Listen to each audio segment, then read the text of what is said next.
Good morning, and welcome to Third Laguna Woods Mutual monthly board meeting. We are going to, first of all, establish a quorum. We're all here, so that's a good thing. We're all here. Bunny isn't here, but we have a full board now, so that's really exciting.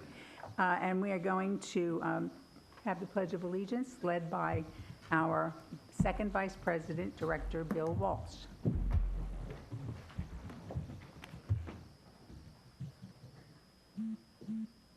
I pledge allegiance to the flag of the United States of America and to the republic for which it stands, one nation, under God, indivisible, with liberty and justice for all. Thank you, Bill.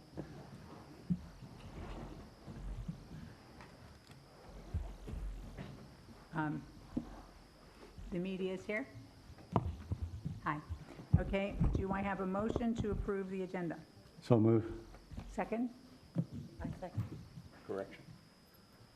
You want to I'd like to amend the agenda, okay? Item 7, there was a deletion or missing. Matter number 5212. I'd like to add that. And it was a denial for a patio extension and bedroom for the manor owner Lester, Harvey Lester. Okay, all right. So that should be added. Okay. Okay, so all of those in favor of the amended agenda? Okay. All right, my chair's report. It's very difficult to do the chair's report. I guess I feel like I'm going to take the thunder away from all of the directors because they all have exciting things to report. Because as always, this board is trying to work very hard to make this community a better place. We actually even had a Garden Villa Rec Room Committee this month, which was very exciting and well done. There are two things that are important. We are trying, and I've mentioned this before, trying to revisit and rebuild our non-emergency chargeable services list so that if you need something, we will have, you know, that's we've done in the past or that we can do, you would be able to call and have it available at a price. So the thing is I've never used it because my husband does all the repairs in our house, but some people really need it. So if you have ideas for us to put on the chargeable service list, doesn't mean that it's going to get there, please call Ernesto Munoz at 949-597-4650. Ernesto is the head of the M&C department, and it would come under him. If you forget Ernesto's name or phone number, you could always contact Bert Muldow or Brad Hudson. Both of those you would know where they are. And because we really want to work on this, we promised we were going to get this done. One other thing is there was a glitch in our accounting system. And we had a new system, and something went awry. And we did not send second invoices or invoices out to over 500 people. We finally caught it, and thanks to a lot of pushing on the part of our board and Steve, Brad had it taken care of the other day, and over 500 invoices were generated and went out. If you get an invoice and say, "What is this for? I don't have this," and you have any question about it, please call Olga Torres, 597-4226. Olga Torres, 597-4226. And if you forget her number, you can always call Steve Parsons or Brad Hudson. Those are my remarks. At this point, I will ask for an approval of the minutes. So move. So move. Second? Okay, all those in favor? All right. So now we are going to go to the consent calendar. Do I have a motion? I move we approve this consent calendar. As amended. Amended, okay. Do I have a second? Second. Okay, all those in favor? All right, so we really moved along fast now. We're up to Dennis O'Connor, our VMS representative. Thank you. Morning, Dennis. Good morning, everyone. It's nice to be here again. We have a very smooth rotation working now where, we know who's coming, when they're coming. It took us a while to do that. But my job is to tell you what the VMS board is doing. Brad can tell you what VMS staff is actually doing. But we had an interesting month. A few storms came through, causing considerable damage, and we went over the response to that with Brad, and I think we did as well as can be doing. We could have been done, actually, and that doesn't keep everybody happy, but when you have 30 or more trees knocked down and 50 leaks, it's hard to be at every place immediately. And, all we can do in that is, I guess, pray that the storms coming the week would be a little bit better and that they not be so, and they would not be so severe. But I mean, if we have full staff, we'd still not be able to do that. But that they fell on the weekend was unfortunate for us. We also did a tour of the projects with a very great tour leader. Happens to be in this room and sitting on my left, telling us all the things that were going on, the garden center, the gym before it opened, and other things that are taking place here. Lots going on. And, at least we do it a little bit at a time. We see it one thing, but when you go see what's going on out there, it's pretty impressive. You ought to get them to give you a tour if you have time on your hands, which I know you do. About the gym opened was well publicized this month, and we had seen it before, and we see it after. And it's pretty spectacular if you think about it. It's purpose-built and looks good. Now, that does not mean everyone is happy.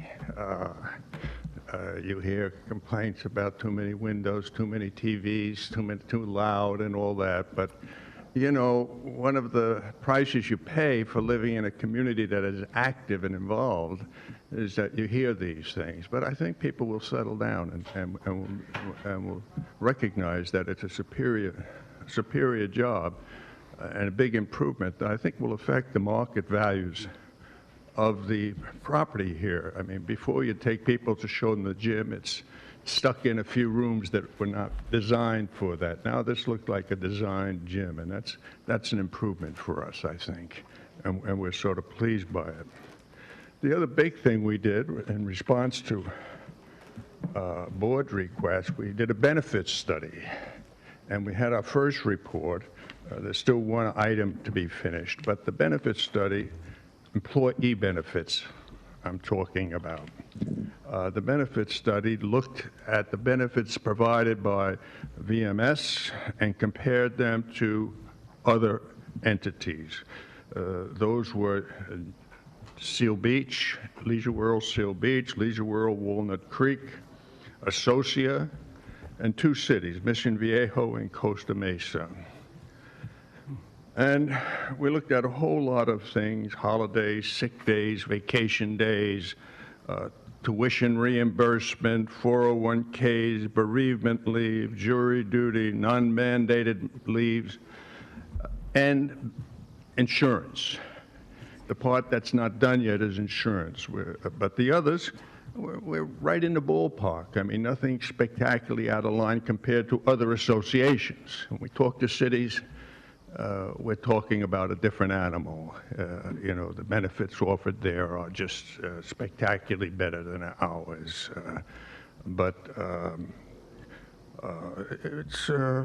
You can rest assured not only is our pay as a report that we received earlier in line with our competition, I guess, or similar entities, but also our benefits seem to be aligned. You'll know more about health insurance later on. That's a little bit more complicated to do the computations for that, but the staff is working on it.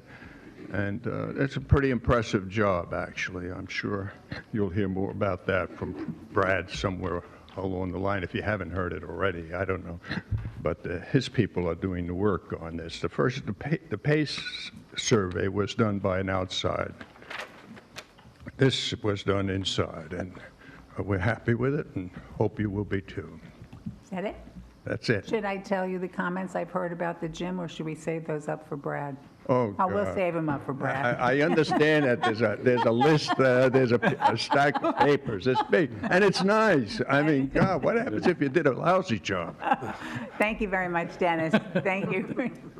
Okay, the next item on our agenda, now we can ask our questions about the gym, is the report of our CEO, Brad Hudson. Thank you very much, Madam President, members of the board, the community. It's always a pleasure to be here to share with you some of the things we're doing and hear your input on things we should be doing as well, or should maybe stop doing, as the case may be. I want to start with the fire in the 2370 building.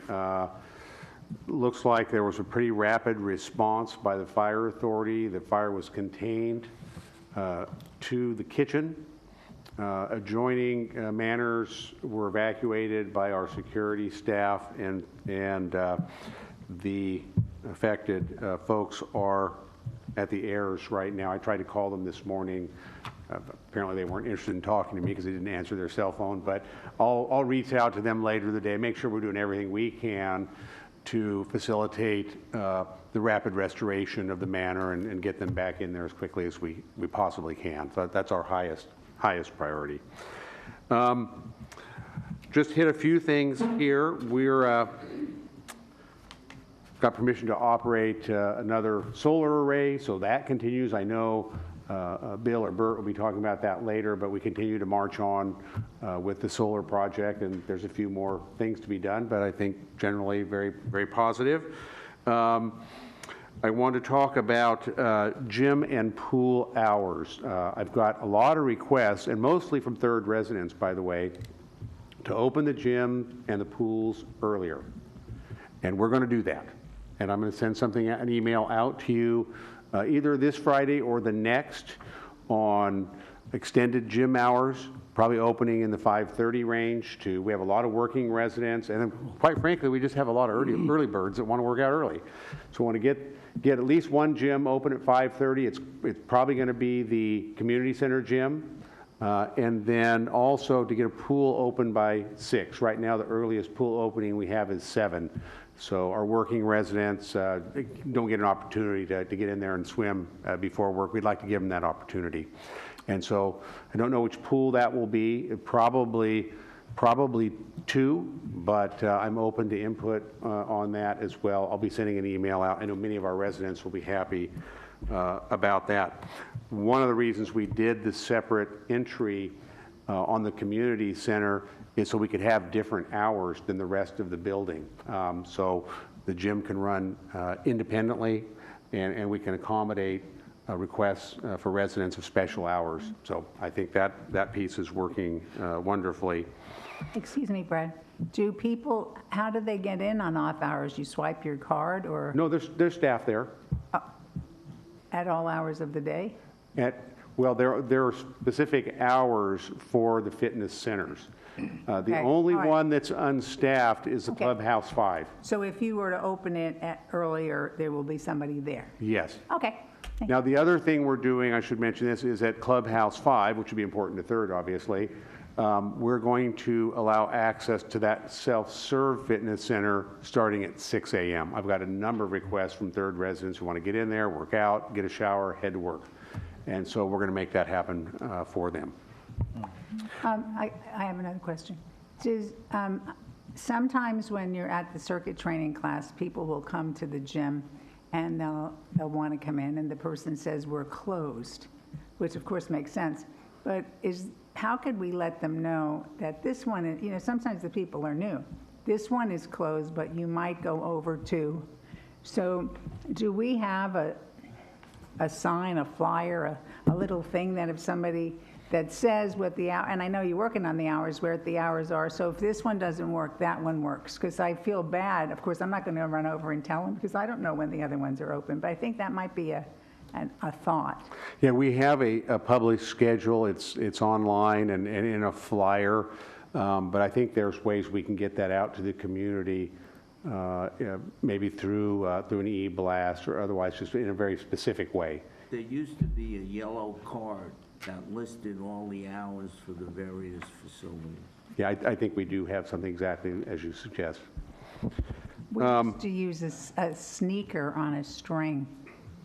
Now here I got three really cool things that I've been talking about for a while that are going to be unleashed on the community. I mean, made available to the community.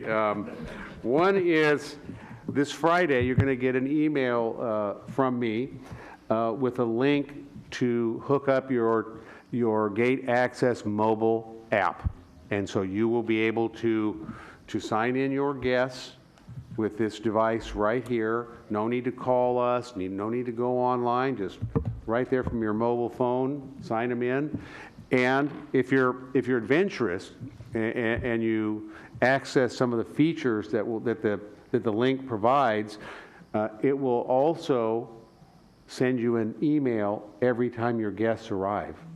And so when they come to the gate, once they're checked in, you'll get an email letting you know. So you can, hurry honey, they're here, or maybe if you live in a large multi-unit manor, you want to kind of stick your head out and let them know, hey, we're in 3G, that's something that you can do. So actually I test drove that feature this weekend, and it works really, really well. So it'll be an email, not a text. This is an email, yes. Now I don't know if it has a text version, it may, but the one I test drove was an email. And so I think residents are really gonna like that. And that's just a small feature.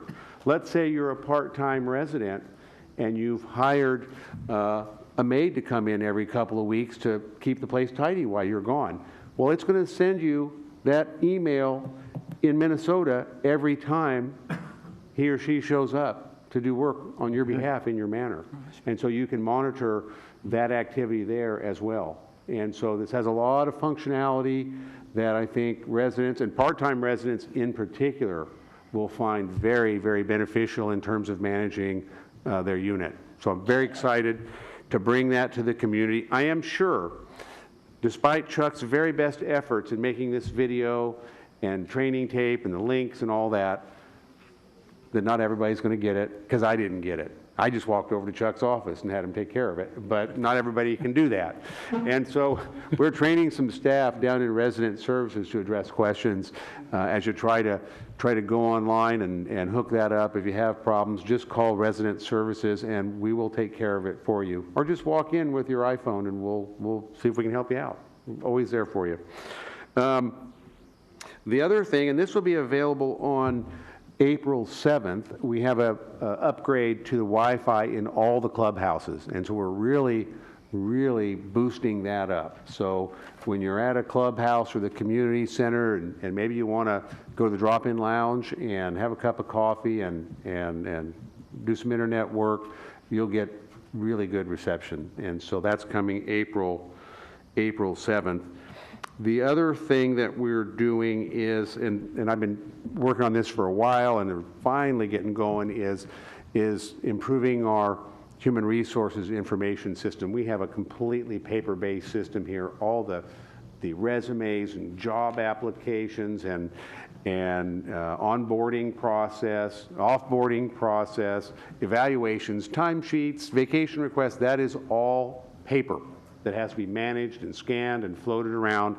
And so we'll be implementing, starting in the next 6 weeks or so, a new human resources information system that will have all that in a cloud-based application that will be continually updated, so you don't have to worry about which version you're on, because they do it automatically for you. And all that information will be instantly available, and a lot of efficiencies created. And at the end of the day, that means doing our best to keep assessments down. and that's what that's going to do. So I'm very, very excited to be moving that forward. And then the last thing I wanted to touch on a little bit was our Resident Services Center in the community center. We have had over the last couple of months very, very, very high volume, and on the phones as well. That has been amplified a bit by, we had some turnover in our customer service reps. And while normally I would say that was a bad thing, they went to other places in the organization. So we have some highly trained customer service folks in maintenance, in landscape, in other areas now. That's a really good thing. But for the resident services section, it's put us a little behind the 8 ball. So we're doing a lot more training. We've got people in the pipeline. We're working real hard to beef that up and to make sure we can address your issues. And I'm feeling pretty good about it right now. But a couple weeks ago, I wasn't feeling so good about it. We're also making, and I have to share this with you because over the next several months, as you access services there, it's going to be different. We're making some minor changes, probably this weekend or the next weekend, to make that work a little more efficiently. But the long-term plan is really to redesign that whole area. If you've been in there, you're standing in a big line, you feel like you're at Bank of America, maybe worse. And so really we're looking at doing a very high-tech queuing system where you would come into the front desk and say, I'm so-and-so and I'd like to check on this, and then we would enter you in and you'd go to a nice area and sit, watch a little TV, maybe hook your Wi-Fi up, and then we would call your name and you would come up and get the service you were there for, not a bunch of people standing around in a bank-like environment. So that's what we're working on. It's going to take a long time to do that because even though we want to make those improvements, we have to continue to serve the thousands of you that come in every day. And so there's going to be temporary facilities and we'll be shifting things around. So I just wanted you to know there will be some disruption probably over the next 6 months in the community center for various services. It doesn't mean the services are not going to be there or they aren't going to be as fast as they are now. Ultimately, they'll be a lot faster. But they might be spread out in different locations as we move forward with some of the improvements. So I just wanted to let you know that. And then the other thing is, my tip of the day is don't come at lunchtime. Everybody comes at lunchtime. So much so that we've now changed the lunch schedules for all the workers there. They don't get lunch. They get brunch or they get an afternoon snack. There's no lunch because that's when residents like to come. And I think a part of it is we have so many working residents now. That's when they can come. We want to be there for them. But if you can avoid the lunchtime, you will have a much more enjoyable experience at resident services. So that's the tip of the day. And I'm just very, very excited to start seeing all these wonderful services come to you. I did want to hit one last thing. We received a great presentation by Chuck Holland at Meeting Communications yesterday, and I've been working on this probably since January, but he really solidified what I knew to be the case, which is we're going to be able to double and in some cases triple your internet bandwidth capacity at no cost, offering service up to 100 megabytes. And so that is going to be done in the July-August range. We have to buy some transmitters and lasers and some other things, but and there's a little fine tuning at the head end to be done, but looks like a fairly simple process to give you greatly, greatly enhanced internet service. And that's probably the largest complaint I get right now is that the bandwidth is a little light. I have a question, and I think Burton might. Have we considered, I'm sure you have, staggering the hours at all in resident services? I mean, we say that we have our audience, our residents are changing, and lots of times you could stagger your shift without necessarily increasing your payroll. I mean, could Yes. we be open a little later? Can we be open on Saturday? I mean, sometimes, and again, this, in changing your hours, you go to a different recruiting group because there might be people in hospitality programs who could work, who would be interested in customer service. Are you considering that? Well, we're going to do that. And We are. Yes, and I've talked about that before, probably at this very mic, but about the time we were thinking about doing that, we lost about half the staff. Well, And so- I haven't quite heard the hour shift. I always hear about the people, but I think that different. No, what we had talked about was going to a 7 to 7 Monday through Friday, and then doing a Saturday morning piece for folks that just couldn't get in. I think you told one of the other boards, but now you've told us. We're glad. Bert is next, Yes. and then Bill. Bert has a question for you. Well, I walked into that resident service area on a Monday, I think it was last Monday, and I was accosted immediately by 2 residents. There was a long line, and they wanted to know what was going on. And I spoke to Barbara, and she said, it's a Monday, and they're always crowded on Monday. Well, my suggestion was, and I wrote a note to Lori, why can't we tell our residents, don't come on Monday? It turns out the middle of the week is a better time to come. So if they don't come lunchtime, or if they don't come on Monday, they probably are going to get better service. Yeah, Okay. it's my understanding there's an e-blast Yeah, that's going out now- with that in it, is that correct? Yes, Right. yes, for this Friday. Last Kind of let them Friday. know that. It was out last Friday. Was it? Actually, was Okay. in the emails last Friday, yeah. Okay, Bill? Yeah, Brad, maybe I missed it, but what's the status of the boardroom remodel? I was afraid you were going to ask What? that. No, it's, they are pulling a lot of wire there right now, installing lights, racking, the technology, and getting all that together. Everything has been ordered, and the dais is actually constructed off-site, and it will be essentially assembled on-site. So when will it be finished? Well, we're very hopeful for the end of May. May. Yes. End of May. Okay. Yes. I actually have another question. We'll move on then. How secure is this Wi-Fi going to be for people using in clubhouses? I guess I tend to think of what's going on in the world these days, and I certainly wouldn't do banking from one of the clubhouse coffee rooms or anything like that.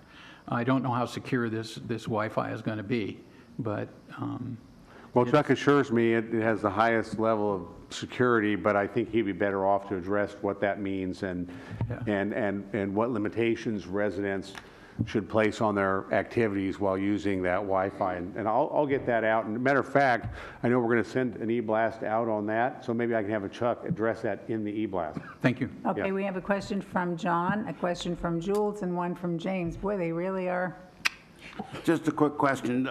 I live off of Bahia Blanca West. I had a call last night from Southern California Edison. Power went off was going to go off this morning at 8:30. It didn't, but it was going to go off at 8:30 this morning, be gone all day, off all day. Perhaps Lori could send a text to Southern California Edison, figure out what's going on.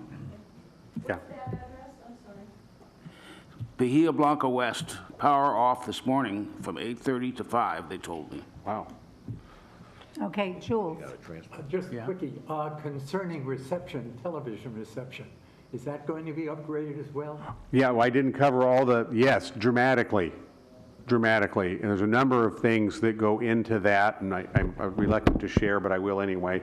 We're putting the new antenna in. We have nearly a 20-year-old satellite dish.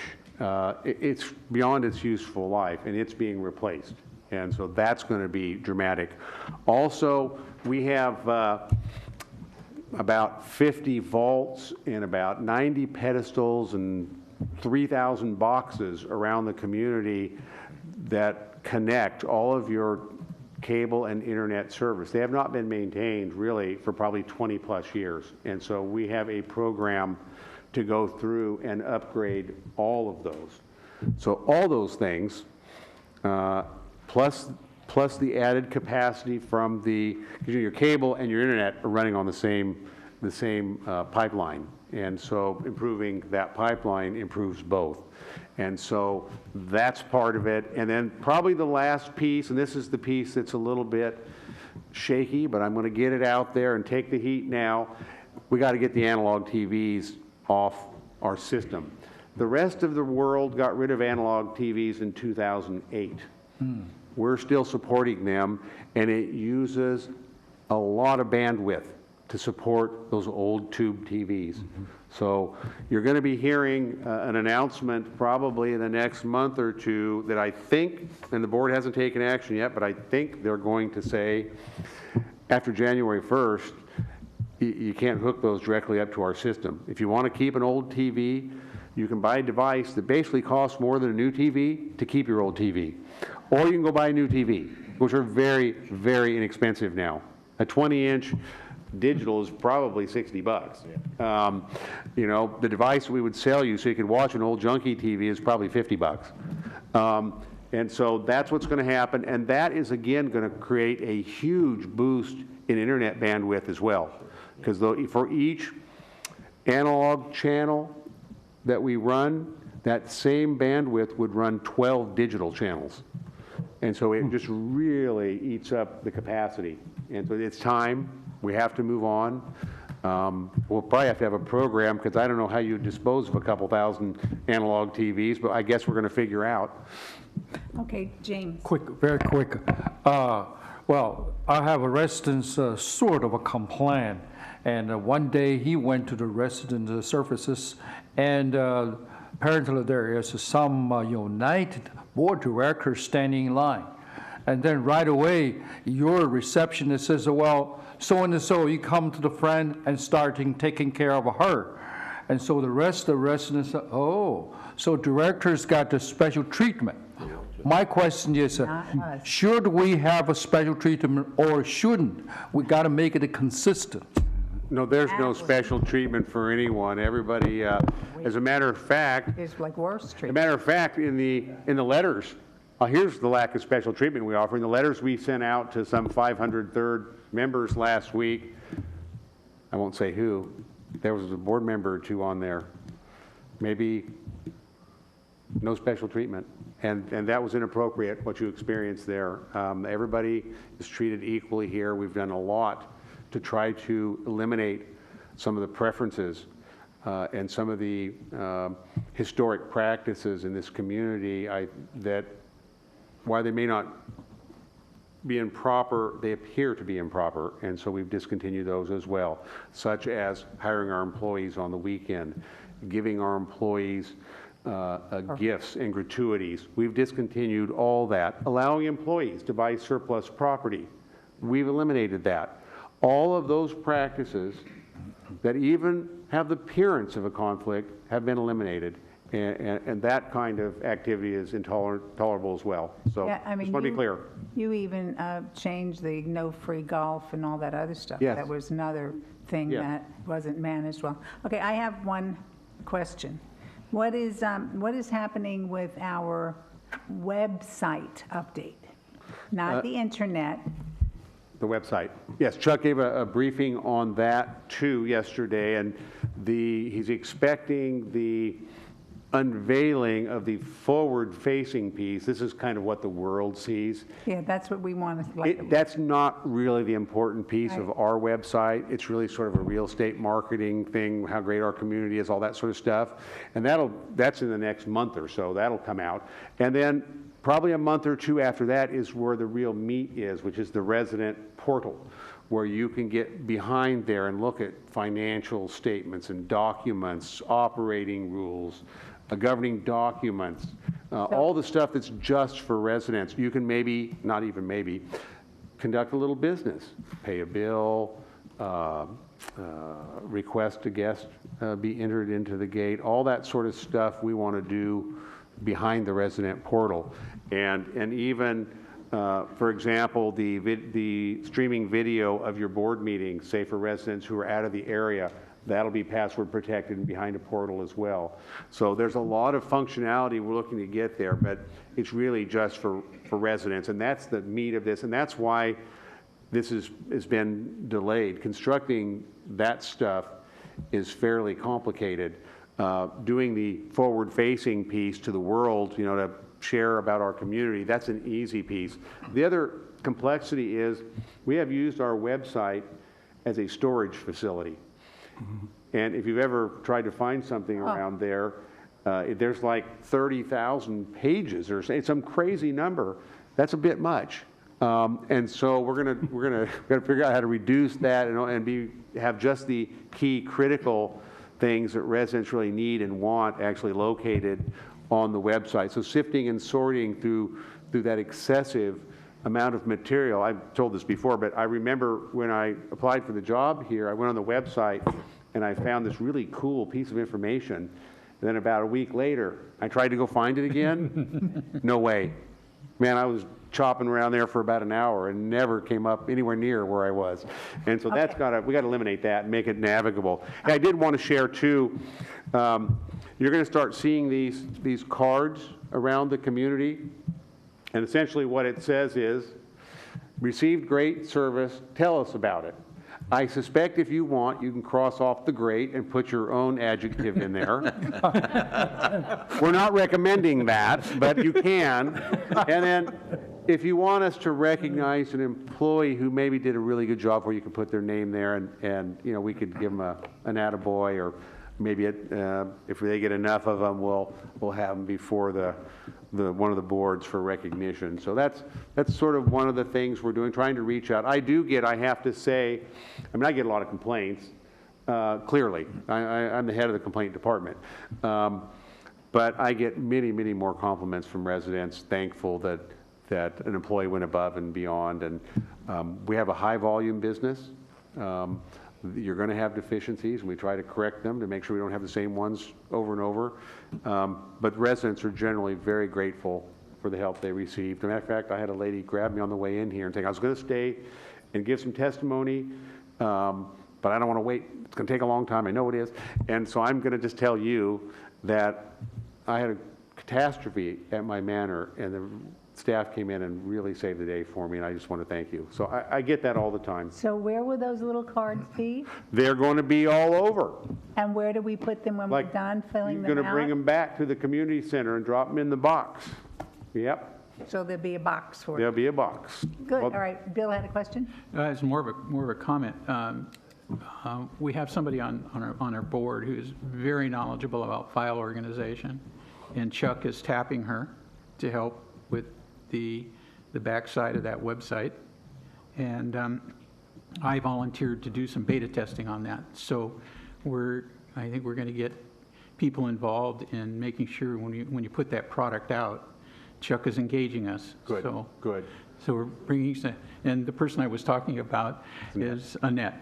Annette has a great background in file organizations, if I'm not correct. Well, Chuck and I have already met Okay. and went over everything, and then he showed me the system he was thinking about using, and I had brought in mine. And his system that he's looking at and he's discussed with you it meets all the expectations. One of the things that I just talked about this morning with Steve was when we have resolutions that are from 1970 to 2017, and they get a new resolution, all the pages get renumbered, and some of our resolutions, if you read them, say refer back to page 65. Well, in the older resolutions, well, you refer back to page 65 now, and it's been amended, you know, the resolutions have been amended for another 20 years, and, you know, page 65 doesn't work anymore. So everything he was doing, everything, we spent more than an hour, everything he, you know, was circling over me was just perfect. I was thrilled, and I love the system he's going to be using. I'm really excited. It's very articulate. It was I do that. wonderful. We have a very paper-intensive system we're trying to eliminate, and so we generate mountains of paper. We don't have the best system in place to manage that. So the first step is stop generating paper. And then to go back, and this is where Juanita gets me, okay, you stop generating paper, now what are you going to do with the mountain? And then we got to go back and organize the mountain, digitize that, and get it filed properly. Well, he was going to have hyperlinks, so when you had a resolution, you were going to have all the things you needed, including the subsection, the revision date, and everything else.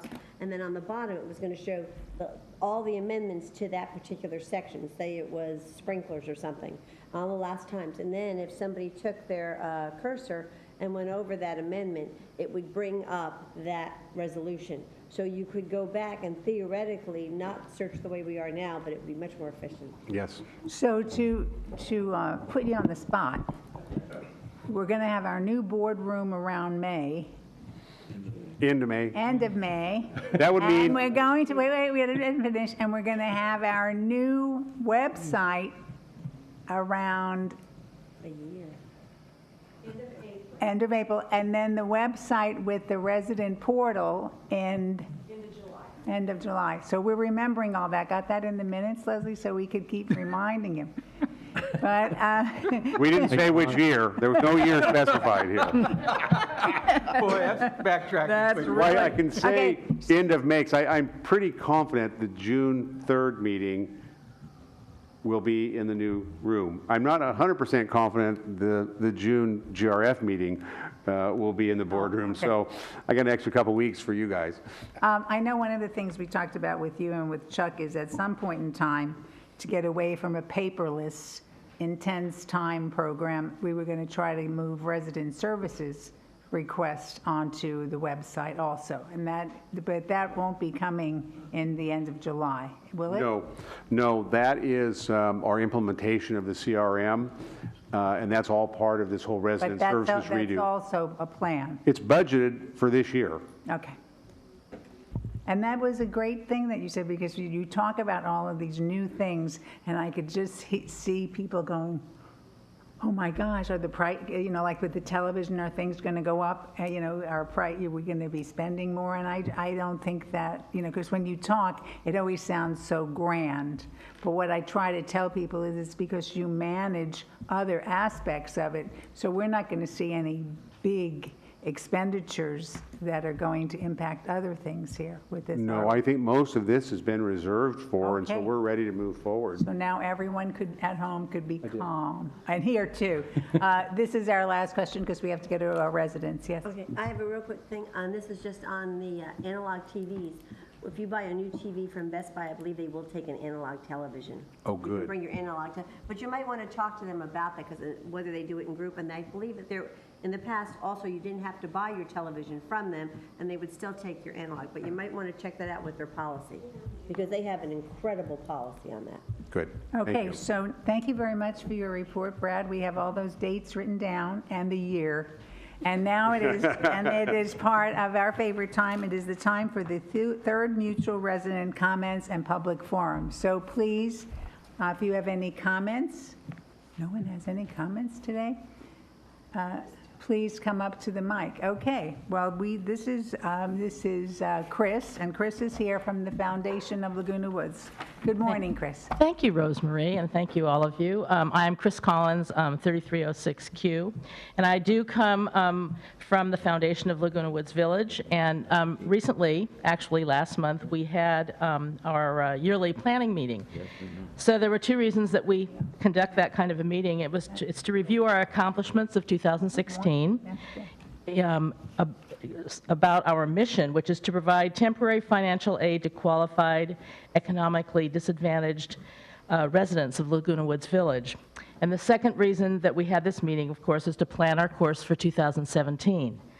We have many gratitudes on the foundation. First of all, we're very grateful to all the residents who send contributions to commemorate birthdays, for bereavement tributes, and for congratulations. Also, the social services of Laguna Woods Village, they are certainly our partners, and we are very grateful for what they do for us. They send for our consideration residents whose needs don't qualify for funding sources available through social services. And then they, of course, provide confidential vetting of all residents that we ultimately assist. Lastly, I want to cordially invite all of you to join us on April 27th at 6:30 in the Clubhouse 2 for our public meeting, which is celebrating the 20th anniversary of the anniversary of Laguna Woods Village. Thank you very much. Thank you, Chris. Okay, so are there no resident comments then? Okay, well then Brad, You must be doing a better job. Because usually, sometimes you're going to get up and say something. No. Right, we can always move this over to Irvine or someplace and even have no residents speak, you know? Okay, so therefore, I do not have to direct responses to the comments because we don't have any. And thank you all just for coming and being part of our group. So now we have some unfinished business. We need to entertain a motion and to approve the revision to the third mutual committee appointments. Oh my goodness gracious, how many times do we do this? So go ahead. I'm Bert. just gonna read the changes, or we'll be here all morning. You're gonna be here more morning anyway. Well, resolved March 21st, 2017, that the following persons are hereby appointed to serve on the committees and services of this corporation, and resolved further that each committee chair, in consultation with the vice chair, may appoint additional members and advisors with interim approval by the president, subject to the approval of the board of directors. I'm just going to mention the changes. So on our Architectural Standards and Control Committee, I'm no longer a member. Governance Committee, we have Bunny Carpenter and Steve Parsons now as alternates. The Communications Committee, Annette Soul is no longer a member. And I believe Susan Kane is now a member. Energy and Technology Committee, that's incorrect. What is incorrect? I'm still a member. Well, we sort of took you off and then we put you back on, so that's why it's bold. Okay, I'm still on that committee. Okay, good. Executive Hearing Committee, Steve Parsons is now a permanent member. James Zalin and Annette Soul are now alternates. On the Garden Villa Recreation Room Subcommittee, Bunny Carpenter is no longer a member. On the Laguna Woods Village Traffic Hearings, Susan Kane is an alternate. On the Landscape Committee, Annette Soul and Bill Walsh are no longer members or alternates, and Susan Kane is now a member.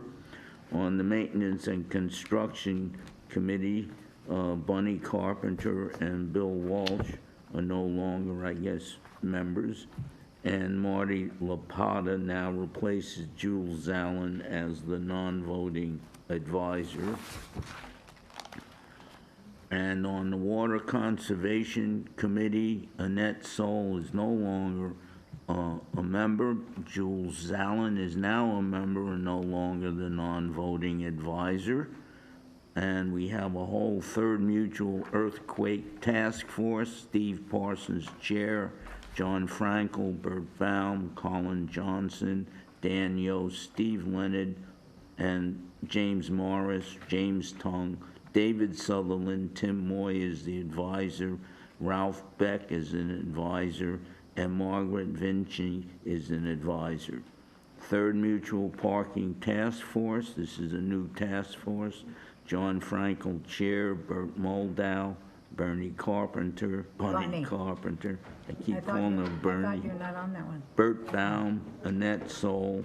Third Mutual Resident Policy and Compliance Task Force. I'm the chair, Rosemary DiLorenzo, Bert Moldow, Bunny Carpenter, Steve Parsons is the alternate. And for the Third Mutual Dry Rot Task Force, John Frankel, chair, Bunny Carpenter, Bert Moldow, Bill Wall, Steve Parsons. Third Mutual Projects Task Force, Bert Moldow, chair, Bunny Carpenter, Rosemary DiLorenzo Dickens, and John Frankel. Resolve further that Resolution 031706, adopted January 24th, 2017, is hereby superseded and canceled, and resolve further that the officers and agents of this corporation are hereby authorized on behalf of the corporation to carry out the purpose of this resolution. Now we have the You have to, GR. no, we'd have to do them separately. Okay. So you have to move. I move. Second. Okay, so now that it's moved and seconded, Discussion. we have discussion. If there are any changes, and won't we be surprised if there aren't any? Now is your chance. Okay. Yes, Annette, I believe I'm supposed to be on the Architectural Standards and Control Committee. and that's okay. We'll put you on that. Okay. Thank you. And you're also supposed to be an alternate on the Governance Committee. Yes. So you have those two, Leslie. And one other thing before, we're thinking of, but we don't have to do it now, so I'll leave the names. We're thinking of having 2 executive hearing committees because of the number of hearings. Like, for example, this week, I believe we have 14, which is really, so we just have to work out how we're going to do it. So, but for now, we're keeping these people on it. There are 8 people. We'll probably split them 4 and 4. So we have to work that out with staff. And, but, so that's why the list is long, because we know we've talked about that. All right, so yes. Any other hands up? Yes, Bert? Well, I spoke to John Franklin about this. Actually, I'm not on the parking task force. That's what I thought. And I'm on the dry ride You are. task force. But that gives us 6 people, so that may be an issue. No, that's okay. And then I was on the parking, You were on parking, Parking. and you want to be back on and I parking. was not on the dry ride, so we can Oh, just flip our gosh. names there. Got have that, Leslie? And the other, I didn't get what Bert wasn't on and what he is on. all right, Bert, could you please, Bert? could you- I'm not on the parking task force, I'm on the dry ride task force. So it's really Bill and I, names have been switched, okay? And the other Thank you. thing is Bill, you looked at me with a questioning face, and because I took people's names off of maintenance and construction, because if something is a committee of the whole, like finance and M&C, all we're listing is the chair and the co-chair. So I certainly didn't take anybody off. And in case, when we have maintenance and construction, if Bert was out of town and John Frankel was out of town, you would chair the meeting. You're our mental chair, third. So don't think we forgot that. So we know. That's not the only thing I'm mental about. Right, yeah, well, so, okay, so we had a few corrections. Excuse me, did you want to add something to this list? Yes. Okay. I'd like to make a request that somebody from the Garden Villa be represented on the task force, the earthquake task force. That's possible? The Garden Villa what? Association? Yeah, well. Or even if it's just a building captain within Well, the thing association. is the chair of the task force. Is Steve. Right, yeah. But I'm making that request, thank you. So who is he supposed to pick? You? No, Well, it's up to you as the president to please give him a name. I will give him a name, but not Okay. right now. This just took me All by right. surprise, but I'd like to see us represented. Actually, that would be excellent. I'll talk to you So- later about Thank that. you. Okay, so we've had some edits. So we have amended the motion, so to speak. So all those in favor of the amended list? Okay, well, hopefully this one will fly for at least a month or 2 before we change it again. But we don't have any new board members to add, so that's a good thing. Okay, so now go ahead, Bert. Okay. Resolved March 21st, 2017, that in compliance with Article 7, Section 7.3 of the Golden Rain Foundation bylaws, the following persons are hereby appointed to serve on the committees of the Golden Rain Foundation. And here again, I'll only mention the changes. The Community Activities Committee, Jules Allen replaces me. Finance Committee, we've added Annette Soul as an alternate. Landscape Committee, Susan Kane has been added as an alternate. Maintenance and Construction Committee, Susan Kane is no longer an alternate. Media and Communications Committee, Annette Soul is no longer the alternate. She's being replaced by Susan Kane. Mobility and Vehicles Committee, Bert Moldow is now an alternate. And that takes care of that. Resolve further that Resolution 031707, adopted January 24th, 2017, is hereby superseded and canceled. Resolve further that the officers and agents of this corporation are hereby authorized on behalf of the corporation to carry out the purpose of this resolution. I move. Second. Okay. All those in favor? Okay, passes. The only reason why we have alternates listed for all of the GRF committees is it is very important that we are allowed 2 people on every committee, that we have somebody there. So if you can't go, remember to contact the alternate and let them know so they can replace you. So that means that you're going to go into the meeting and sub. And if for some reason 2 are missing, it's up to you to try to find another substitute. But it's not good when they have a meeting and we don't have anybody from 3rd up there. But that doesn't usually happen. Yes, Bert? Yeah, I would just like to make a suggestion to the alternates, that since they are an alternate, it would be a good idea for them to show up for the meeting, sit in the audience so that they're up to date. And that's an excellent idea, Bert. Thank you. Okay, so the next thing on our list is entertain a motion to approve, new business. Entertain motion to approve a drone policy.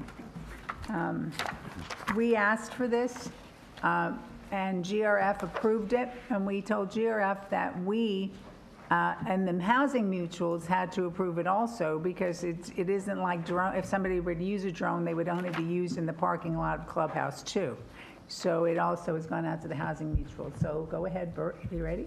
Whereas the Golden Rain Foundation, GRF Board of Directors, adopted a drone policy to fairly and reasonably address small unmanned aircraft systems known as drones in Laguna Woods Village, and whereas drones are regulated by the Federal Aviation Administration, FAA, and whereas staff members have received numerous requests from various residents to fly drones in the community. Now, therefore be it resolved, May 16, 2017, that the Board of Directors of this corporation hereby adopts the drone policy as attached to the official minutes of this meeting, and resolve further that this policy shall be put into effect June 1st, 2017, to allow GRF and the mutuals to adopt the same policy, and resolve further that the officers and agents of this corporation are hereby authorized on behalf of the corporation to carry out this resolution as written. And the reason it says May 16th is because of the 30-day waiting period. Correct. Okay, so I move.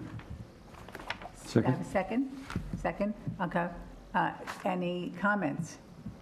Yes. Okay, the comment I have is that on 4M, it says that the drones can travel up to 100 miles per hour.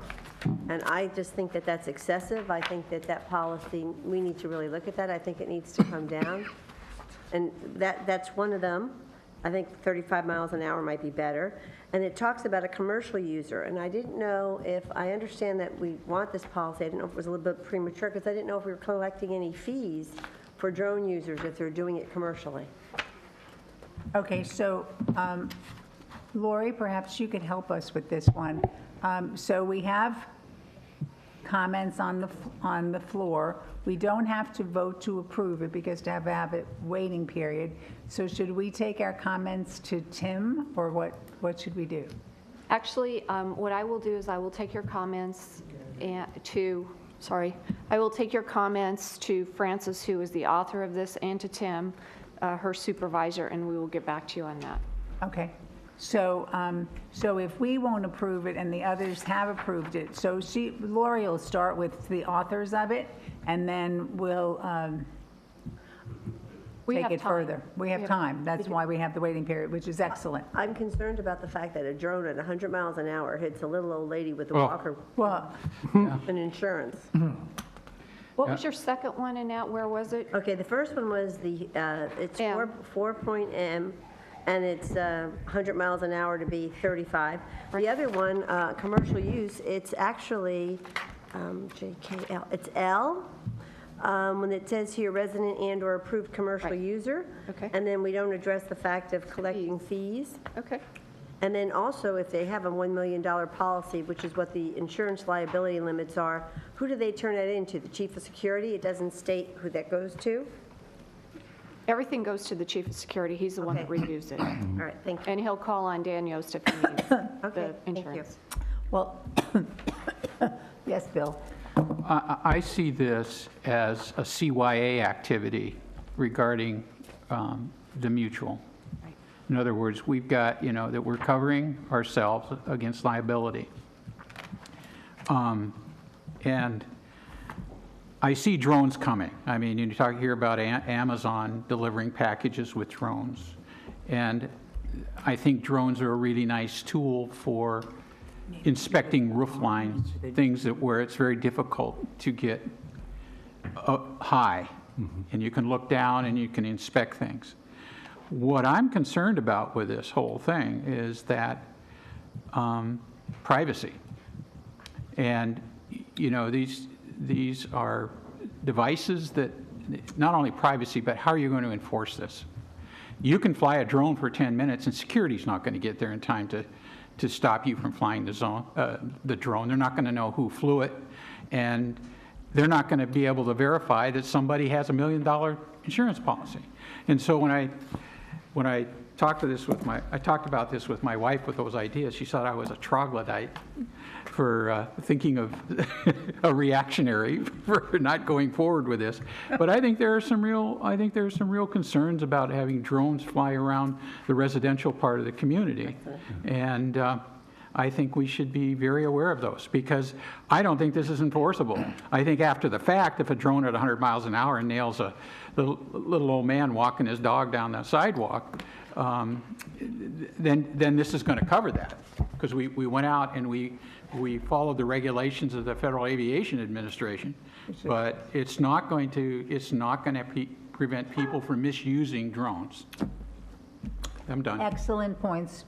Did you have a problem? Would you have had a problem when the automobile first came out? I probably, yeah, my horses would have probably objected. And I bet your wife told you that. Absolutely. Okay, yes, Bert. Well, his horses are still upset with all this automobile. Because he wants to make them electric. Bill raises some really important points, and good points. However, what is the option? What is the alternative? What you will have, if you don't have a policy, is people flying drones anyhow that would be undetected by security. So if in fact drones are here, we might as well have a policy to try and regulate them. Yeah. But no matter what policy you have, and it doesn't have to be drones, it's any policy on our books, there are always going to be some people who want to get around it and will try to get around it. But, So my feeling is this policy is valuable because at least we have some sort of policy in place to try and handle this. But you know that Excuse me. third always wants to have the best policy. We all want to have the best. Yes, Bert. Yeah, I think we got to concern ourselves with the fact that on weekends, children come to visit their grandparents.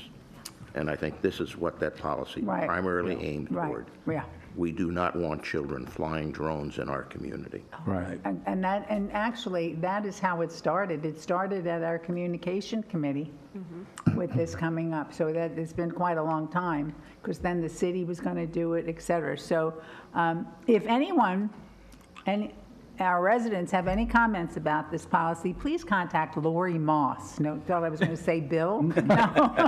I think Lori got the word. Lori, because Lori is very involved in this, so we won't say contact Bert because it's communication. Lori has taken it over with GRF, so please contact Lori Moss. Jules is first and then you're Well, second. one way of resolving the problem is by reading the rules. You have to make a 7-day application. But you don't have to get a response until 7 business days later, which sort of resolves the problem, because by the time they get you the answer, your application is So already then that's a fault in the application. Jules, Yeah, good. can you move your microphone so that you speak directly into it? Right, they didn't hear you at home, probably. Oh, thank you. It's just a comment. There's an inconsistency between the 7-day application and the 7 business day response. Now, that may be a problem with drafting, or it simply may be a failure to incorporate by reference the time provision in the earlier bylaws that says you exclude Saturdays and Sundays. Great comment. It's amazing how all of the comments show the different talents of our board.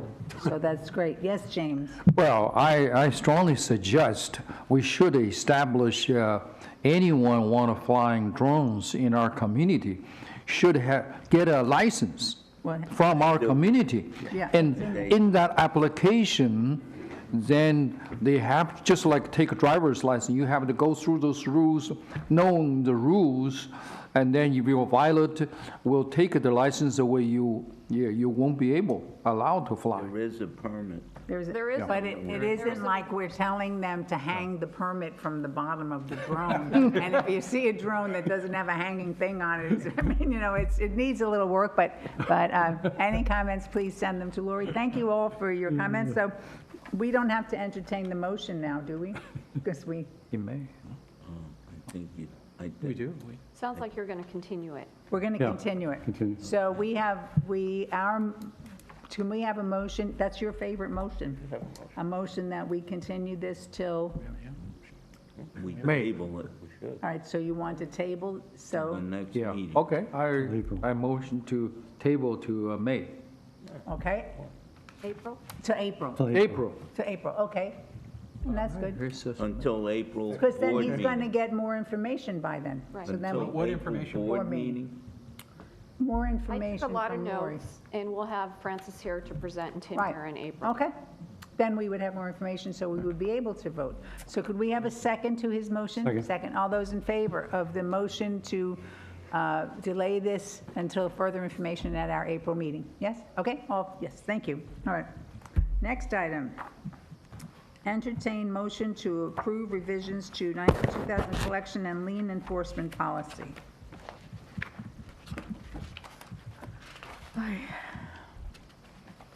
Ready, Bert? Yes. Okay.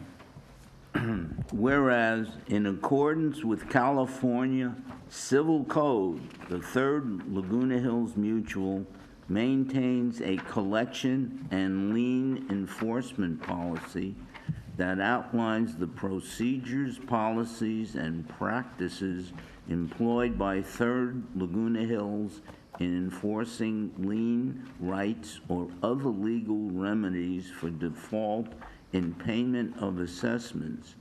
And whereas the mutual would like to formalize certain practices and procedures used for the collection of non-assessment delinquencies, such as fines, fees, and chargeable services pursuant to the governing documents and current law. Now, therefore be it resolved, May 16th, 2017, that the Board of Directors hereby adopts a revised 2017 Third Laguna Hills Mutual Collection and Lien Enforcement Policy as attached to the official minutes of this meeting, and resolve further that the officers and agents of this corporation are hereby authorized on behalf of the corporation to carry out the purpose of this resolution. I move. Second. Okay, so can we, because the residents are at home and they have no idea as to what we're voting on. So basically, there's no change in the late charge for assessments. That is $20, that's noticed in your packet, so it's $20. What is the change in this? Page 4 of 15. 4 of 15? Yeah, they're underlined.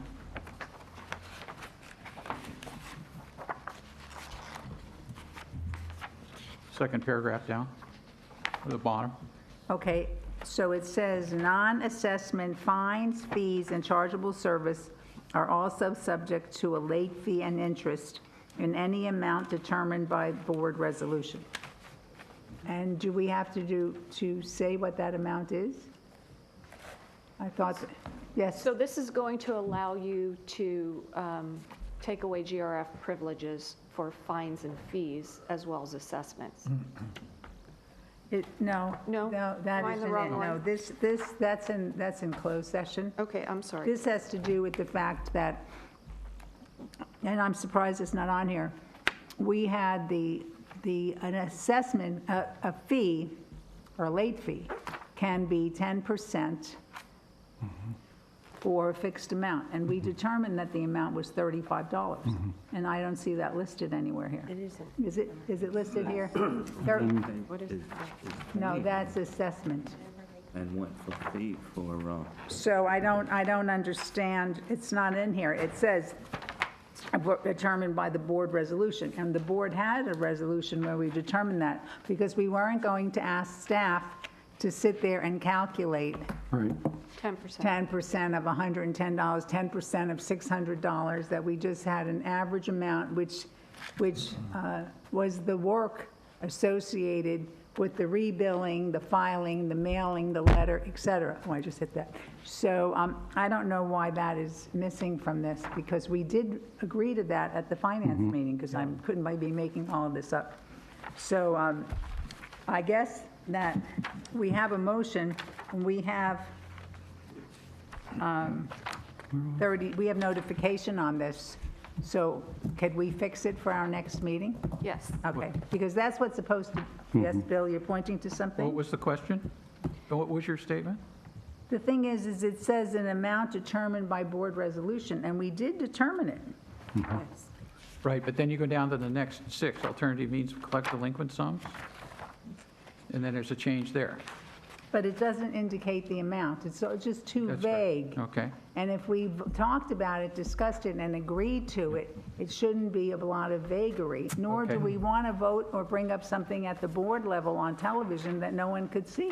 Because we could be voting, which we would never do, to have a late fee of $100, so that was calculated. So we have the motion, we made the motion, we're discussing it, and we're going to postpone it to May.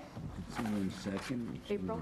It was April. Well, we have to postpone it till May to conform to policy. So do we postpone it to April to have it corrected? What? Yes. Why don't we just amend it if it, Yeah, well, right now? Yeah. so amend it. Do you want to do a motion? to- Steve? Yeah, I move that we amend the proposal to include the late charge of $35 as applicable under this paragraph. And that does not go to assessments. It goes to chargeable services, fines, and fees. It does not go to also moving violations, because this is not part of that. That is done by GRF. These are the things that are controlled only by third. So if you didn't pay for your water, you got a water heater, you didn't pay for it, you would have a late fine. If you had a damage reimbursement hearing and you are billed for it and you don't pay, so that's what this is referring to. So at the beginning of that paragraph on page 3, on page 4 of 15, it says that if you have an assessment, the late fee's $20. Correct. And that has to stay. Right. Because it was noticed when the letter went out. So if you have fines, fees, or chargeable services, that late fee will be $35. Right, and that's Right. that last sentence, Okay. it just doesn't have an So we'll amount. amend that for the Okay. 30 days. So we amended it. He amended it. Do we have a second to the amendment? So it's $35? Right. Correct. Mhm. We agreed to that at the board, at the finance meeting. Okay, yes, Bert? Yeah, I'd also alert the people in this community, okay, that it says if you have these fines, or if you're delaying payment, okay, it is a good suggestion that you pay the fine and then contest the fine. Don't let it stand, otherwise you're going to be subject to these charges. But if you have a question on bills or fines, you should call Olga Torres, that's what, or Brad. But Olga's phone number is 4226. Thank you. All right, so all those in favor of the amended? We didn't get a second. What, we did didn't have a get a second. second. Bert seconded it. Bert's going to second? Okay. Yeah. So all those in favor? All right. So it stays as amended, and it is postponed to May to conform to the 30-day notification. Okay, thank you. All right, so now we're ready for the report of the Finance Committee. Do you realize we're already up to number 14, and it's only been an hour or 15 minutes? So hurry up. Okay, first slide, please. Total revenue for Third Mutual through January 31st, because that's what we're dealing with, is financial through January 31st, 2017, was $2,812,000 compared to expenses of $1,676,000, resulting in more revenue than expenses by $1,136,000. Now, before anybody gets excited, I need to explain why there's so much of an excess. January is generally the time where you review the past year and set up a plan for the new year, which means that there's a time lag there of getting started. Many annual contracts have not been generated yet, but you'll see them reflected in February and March. Also, some accruals will be reflected in February's reports. So these things are a little bit behind, but they'll catch up by the end of March. Okay, next slide, please. Now we look at those same results with a distinction between operating and funds. This chart shows how much of our revenue went into operations, with $1,534,000 coming in from assessments and $115,000 coming in from other sources, such as the annual golf cart electric fee. This is compared to operating expenditures of $1,283,000. After backing out depreciation, which is not funded through operations, we can see that bottom line we had an operating surplus of $379,000 through January 31st. Next slide, please. This chart shows how much of our revenue went into our reserve funds and the amount expended to date. I'll let you take a look at that for just a second. We don't have any of these slides. Okay, on slide 4, with the favorable balance line of $1,136,000 compared to a budget of $172,000 through January, Third is better than budgeted by $964,000, primarily due to the following explanation. Timing of reserve expenses.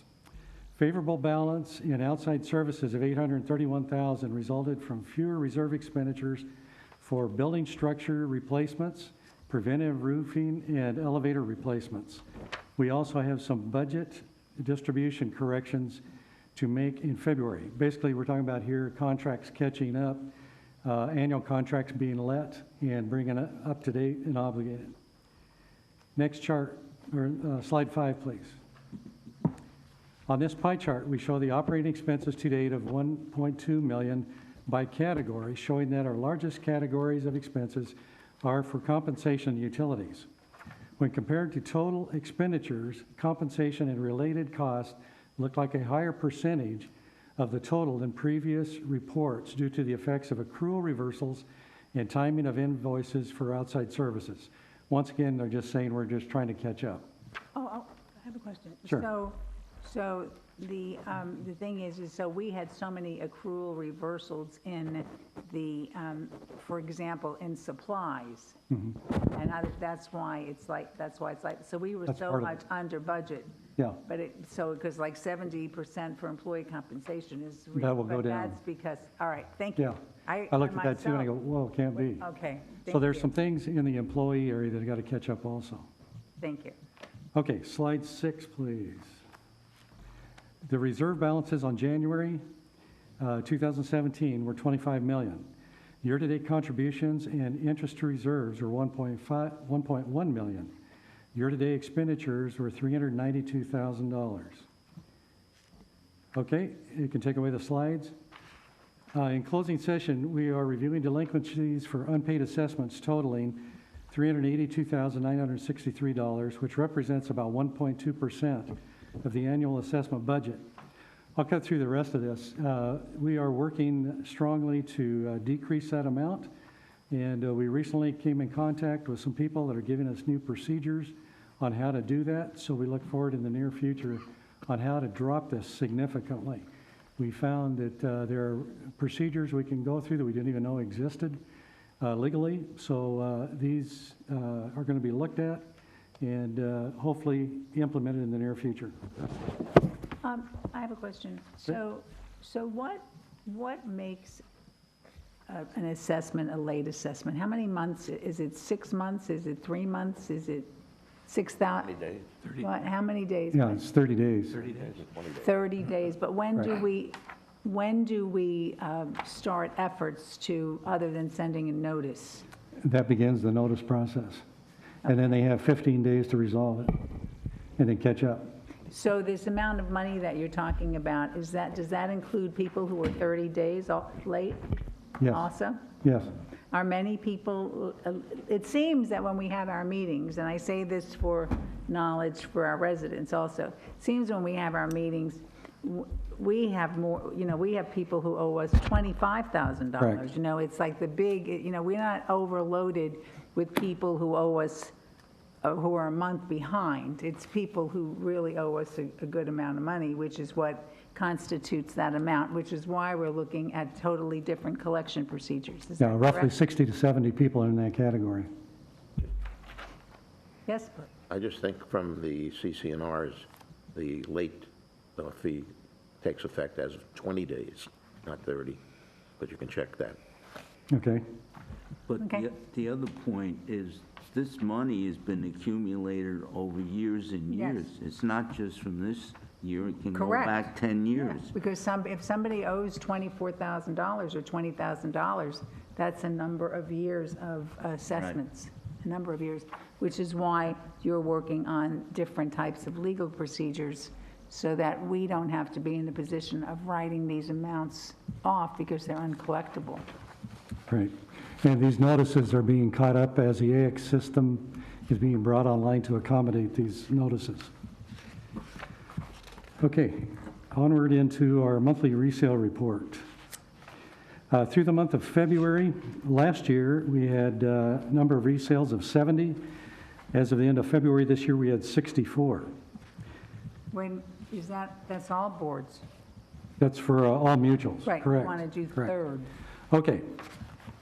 For Third Mutual, last year, we had 31 that were done through the end of February. This year, we're 28 through the end of February. But through the end of February, that's only for February. Through the end of February, Correct. we're 66 versus Right. 61. So we're ahead of last year, Correct. ahead. Okay. Average resale price this year over last year has gone up 1.8%. And some people track this. Monthly leasing report now stands at 27.3% through the end of February.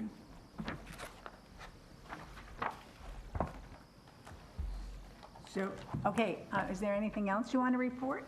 Because I have two financial things you could Okay. report. Number one, we had financial training for all of the, more financial training for the board members, which was excellent. But also, isn't there an audit review, and isn't that open to everyone? Yes, April 5th at Clubhouse 5, I believe it is. Lori, do you remember? I don't, but I'll look. Okay. So this is where we're going to get the audit report by KPMG on our numbers for 2016. 16. And this is, again, open, all residents are invited because Clubhouse it's 5 Main Lounge, Clubhouse 5 Main Lounge on when? April 5th at 1:30. It's a Wednesday. April 5th at Right. 1:30. So everyone is welcome. If you have any questions, then there'll be information given out. Okay. All right. Thank you very much, Steve. The report of the Landscape Committee, James. Yes. Well, in the landscape, in addition to the normal maintenance, we're doing is just three things. Of course, is continue cleaning, remove the damage by the storms. Two, work on the Orange County Fire Authority's concern about our western edge of our community. You remember a year and a half ago, 2 years, we had a small fire in, I believe it was near Laguna Beach. So our staff is work on that in Gate 11 and Gate 10. Probably the work I'll continue till May. And also in Gate 14, staff are just completed the problem for coyote concerns. Yeah. And the third is also staff is continue to work on the turf replacement. So far, total in a community, 182 sites have been identified, 27 have been completed, and 29 are in progress, and 126 are in the planning stage. By plannings, we mean, of course, the resident has to first approve that they're willing to go to the turf reduction, either gravel or ground covers. But what we mean by that planning is they have to get all the neighbors agree that they have no objection to change to gravels or ground covers. So, and that's what staff is working on now. I actually in my yard, they're just started working. They killed the tree, kill the grass, and then getting ready to change the ground covers. And the neighbors says, when they say, hey, what are you doing in your yard? Well, I told them what I plan to do. Everybody wants it to do it. Unfortunately, where I live, as Gate 7, we have a recycled water. I'm just doing that as an example to show people. But the priority is in Gate 11 and Gate 14 because they don't have recycled waters. I believe that's all for landscape. Okay, so then you want to report on the Water Committee? Yes. On the Water Committee, well, of course, Jules and I, we spent a lot of time watching the meter dials to make sure. So you have in front of there's a spreadsheet, with a lot of numbers. Well, what we did is I went back because in order to judge, we don't want to give the staff for too many building to work on. So we look at the high, each month we'll look at the high tier 3, tier 4 meter numbers, and then we track back to August to see which ones are consistently have a high tier water bills.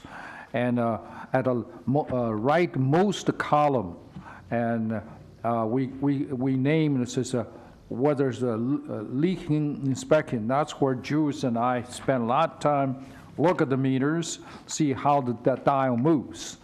So when we say possible, means like Drew standing there 20 minutes staring at a dial, and then the dial moves very, very slowly.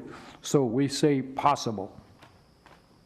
And then, for example, 3005, building 3005, 3040, we say yes, because you look at the history a long time and it definitely moves.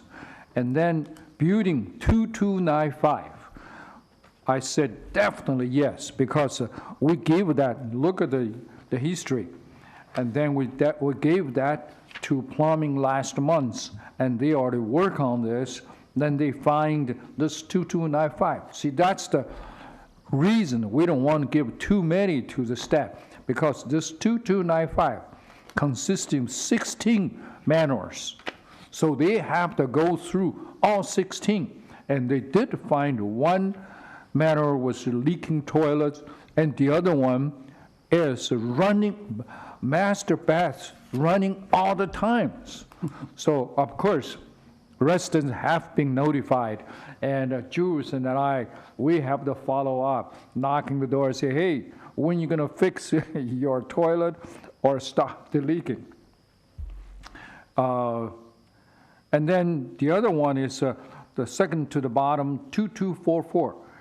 And this one, we say no leaking, because when we staring at the dial moves when people using water, but completely stop. That means there's no leaking. So what that means is just people, maybe some people in that building have a bad habit using a lot of water. That's where, you know, Ling, I want to talk to you, working with the building captain. We have been sending out letters to advise people, those people, residents from those high-use manors, saying, please, saving water. But some of the buildings still doing the same thing. So I'm afraid we have to working with the building captain, further narrow down who are the ones that wasting water. Do you think they're doing a lot of laundry? Well, I don't know how they use the water, but is there a high bill? So that's the... Maybe we should see how many quarters they're collecting. I don't think so. That was a joke. No. Yeah. Well, the second part I want to report is one of the factors that could influence how Altor water scoop our water usage from Tier 1 to Tier 3 or Tier 4 is that they have the certain guidelines for allowable Tier 1 water and allowable Tier 3 water. Now, normally, for the single unit, for a single, water meter manors such as in Gate 11, we can see there the budget is 5 units, which means that they assume 2 people in each manor, 2.5 per person per month. So 2 persons will be 5. However, when it comes to multi-manor water meters, the number a lot of irregular. So that prompted the staff starting to spend time to looking into what are our occupancy in those buildings. And so far, for example, you have in front of your second table, and that says, for example, in those buildings, 2295 on the top, occupancy is 23 people, and 2244 is 28 people. But then the Tier 1 budget is not an even number of, say, 28 times 2.5. So that we got staff's going to talk to Altor Water District, find out exactly. Also, on the staff, a lot of times we'll see 1 meter have a huge number of units by Tier 3, and then small number of Tier 4. But then others use a very small number of Tier 3 allowable water, and then a bigger number on Tier 4. So what staff have found out is that they do have the budget for the Tier 3 too. Now, the relationship between Tier 1 and Tier 3 is about 3.2 times. So if you have a large Tier 1 budget, then you will have a corresponding larger Tier 3 budget. In those cases, and the extra will scoop to Tier 4. That's why sometimes if you look at the water bills, you see either could be small, if it's a small Tier 3 amount, that means the budget of Tier 1 is very small. Then the extra scoop to Tier 4. But all those staff are in the process of talking to Altor Water to find out more. Because what we don't want is Altor Water overcharge as a scoop too early for the water uses to Tier 3 or Tier 4. I believe that's it? That's all I want to report now. Okay. Thank you. So the next report is, oh, do you have a question? I got a question for James. Yes. I know that the Water District has provisions for situations where people have medical Yes. problems where they have to use more water. If you go into a multi-story building where we have 21 or 24 units, okay, do we know whether or not we have allowances and whether we're getting those allowances? Well, we do actually, they have, Altor Water have those forms. You can fill up the forms, so you say, for example, for medical reasons, you have used more water, and then you can submit those application forms and get approved. For example, our Purvis Director, Ray, he got those permission to use more water. And also, since the Altor will assume only 2 persons in each manor, but if you have, say, a caretaker or a third person, then you also can apply for additional water. Of course, if suppose they assume 2, if we have only 1, we don't want to mention too much about that. Anyway, yeah, you can. But in a multi-story building, I mean, it doesn't do us any good if they apply. Okay, if there's 1 meter, which we're the ones, we got to know. Right. Yeah, well, that's part of, like this occupancy, part of occupancy. But it seems like that's why the staff is, and, still look into the occupancy rate.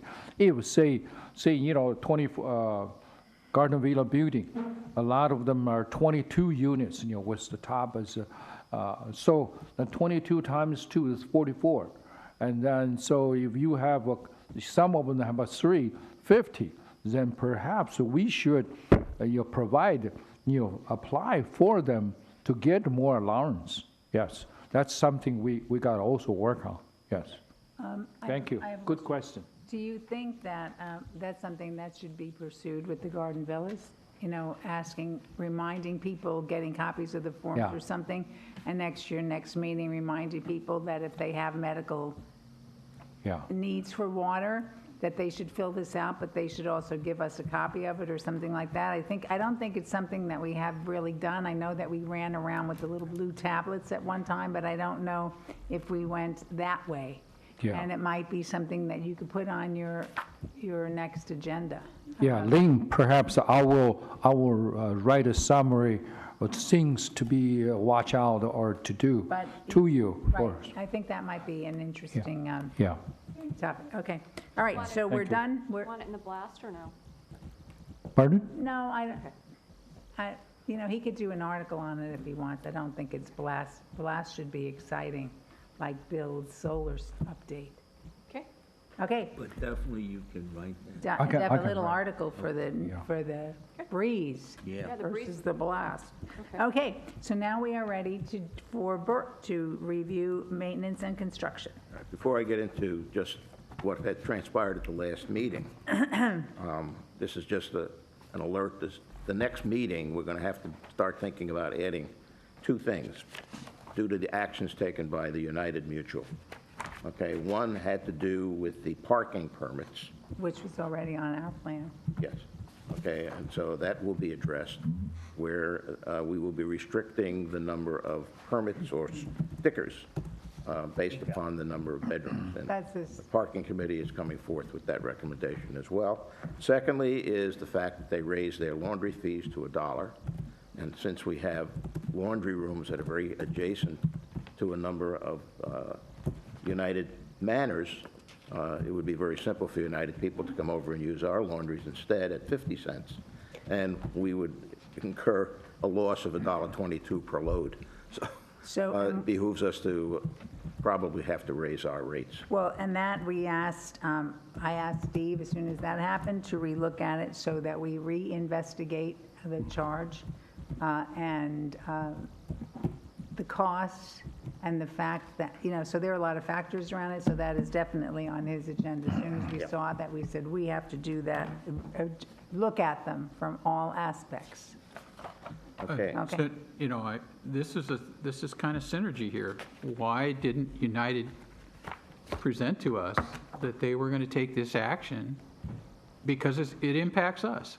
And I think it would have been a really nice gesture to include us in their decision process. And so, It is unfortunate that because United has had some turnover in their board members as well as their president and first vice president, that we've had a little bit of a communication I breakdown. understand some of the problems, but I mean, but we need to they- start thinking a little more globally when we do these Well, things. I think that because a lot of this comes out of M&C, maybe we have to, is there an M&C chair there? There's an M&C chair here. Well, no, But, I know there's one here. Okay, well, we definitely have to work on that. So as soon as they get their new board members in and get their new executive, we have to pursue that, definitely, without a doubt. I mean, they've advised me that they have somebody who's looking into grants, and I'm like, that's okay, that's there, what about here? So we have to definitely, excellent point, Bill. Do you want to be the liaison? No. Sure, I could be a liaison. They may not want me to be the liaison, but Okay, to continue with the report, if you all recall that we had had a contract to look at our red curb policy, and at the last meeting, the board approved telling staff to go ahead and get us estimates as to what it would cost to remove red curbs. We've basically concentrated, there were 4 areas of concentration that we looked at in the community. And we looked at the 2 highest dense areas, and we've asked staff to go out and get us an estimate of what it would cost to remove the red curbs where the consultant has recommended we do so. A lot of red curbs in the community today exist because members have come out and said, gee, I'd like a red curb there. Okay, and one of the things that the parking committee, the subcommittee is looking at is whether or not, well, they're looking at a policy, and I think we're going to discuss that today. You're going to vote on it. We're going to vote on it today, right? Which in the future says, here is the procedure if you want to add a red curb. Or if you think you want to add a red curb. Well, if you want to add a red curb, okay, this policy basically tells you what you have to do, and it's not necessarily something that we're going to allow. We already have, I think the consultant came back and said there are 550 locations where if we remove the red curb, because it's legal, that's a lot of parking spots. So that's something that we are looking at. Hey, Bert, I want to interrupt you here. Yeah. Since I brought up the issue about being global, is this going to impact areas where United and Third come into contact with each other? Obviously. Okay, we should probably get somebody from United and at least communicate with them. Well, perhaps they can be on the task force. Okay. Is anybody from United? Yes. Yeah, see? We got it covered. Okay. Okay, Good move, John. great, John, thanks. Okay. Revised water heater element chargeable Wait. service costs. Excuse me, Bert, a question about that. There are 550 areas essentially, 550 spaces. Spaces. I thought there spaces? were 800. That's Yeah. what they said the first time. Well, we were looking at this from, Just I don't know, what, John, do you remember what the number was? I thought it was 550. No, I think it was 800, but then, I know it was up there, but then they said that they had to go back and look at them, because one or two of them that were recommended, I think that what they wanted to do is fine tune the list, because some that might have been on the list, I know that there was one on the cul-de-sac where 4004 and 4005 are, and they said to get rid of the red line on the right-hand side when you're pulling out, and it would be like, so there were some, so Ernesto said that they were going to be relooked at. So I know that there are hundreds, and it's just to determine which ones are the right. Yeah, there's a refinement process ongoing now. Refinement. It's reduced it Refinement. down a little bit. But don't be too refined. Okay, One question I have is with the bus stops. We've changed the bus routes, we've eliminated bus stops, and I'm not sure whether the study had taken that into account. well, and that's a very good question for the parking committee and for staff, so that's a great question. Yeah. So are you going to finish your report, or are we going to do 17A and B? How do you want to work this out? I'm asking you. Well, Because you sort of talked about red curbs, and then we have a resolution. So do you but want us to do the I would hold off on that till the end. We'll hold off till the end. okay, All I can right. hold off. We'll Yeah, hold off. thank you. Okay. Okay. We did meet with regard to the revised water heater element chargeable service, We're going to hold off on that. and we have another resolution for that, okay? Yes. And along those lines, by the way, we will have, and I don't know whether you want to read that, the list of chargeable services that we do have, so that people Well, watching here at least have an indication of what it is we have on that list today. well, it's attached, I think. It is attached, Yeah. but I'm So not, that- yeah, they can't see it, that's the problem. Yeah, well, Okay. There was, Well, on okay, there. the thing is that we should let our residents know that there is a list of non-emergency chargeable services that are done, that is available at the community center. Is this on the web? is that on the web? And is it on the web? I don't know that it is, but let me check. And if Okay, it's not, we can put it So they on. could look at that, and then we could add to it. So for example, yeah, we have toilet replacement, that should be low-flow toilet replacement, not just toilet replacement. But, so that's it's a very good starting point. Yeah. But we should have it available so somebody can look at it and say, gee, I remember when it used to have fixing my doorbell on it, perhaps, or my door is stuck, perhaps, or those other things. So Changing a light bulb. changing a light bulb. My closet door is, is off its Of its runner. track, or whatever, see, I'm trying to be, or so those are things that people really might not know where to start. I actually found an ad in the newspaper, to have, because it was off the track and I didn't know who to call. So there are things that come up, they might not be things that we will be able to do, but just whatever, think of the things that you need. For some of those items, I'd go to the neighbor. A lot less expensive. Yeah, but the thing is, but some people don't have a neighbor to That's go true. to, so that's why we have our list. Okay. There was a discussion on replacing a tile in the elevator at building 4026.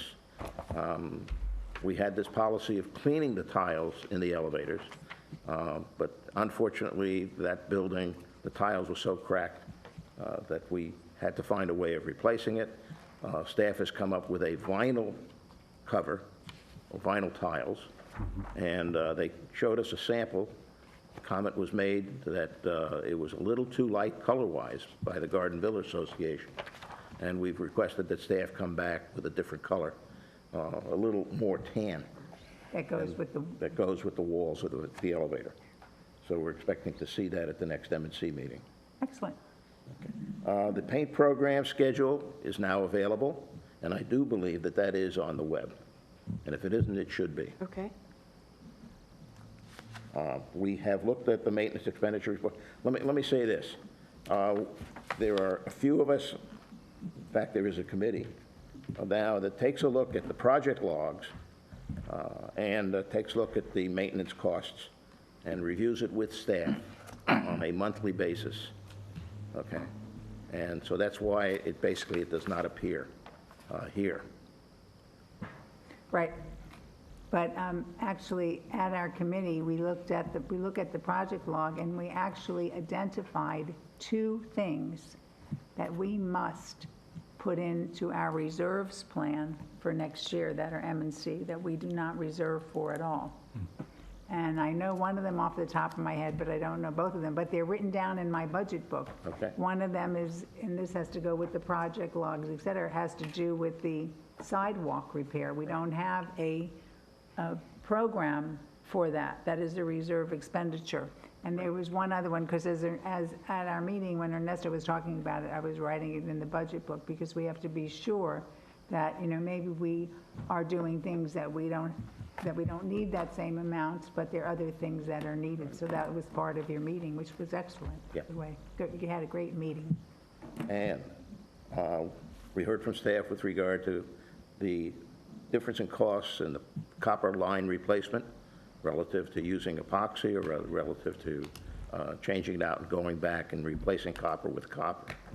Okay, and the recommendation came back that we continue with the epoxy program. We do have a budget this year for the epoxy program, but we did place a constraint on staff. This is a planned program. They were just going to go ahead and continue to schedule buildings based upon the leak rate.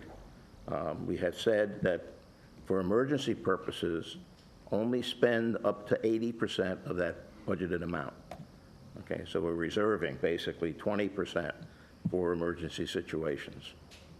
So, I'm sorry, didn't Ernesto say that, though, that there might be, because I thought he left his plan open-ended, that there might be a building, like a single-family home, where you wouldn't do that you might do pipe replacement? So he left it open, that we weren't going to change the pipes in a 3-story building. right.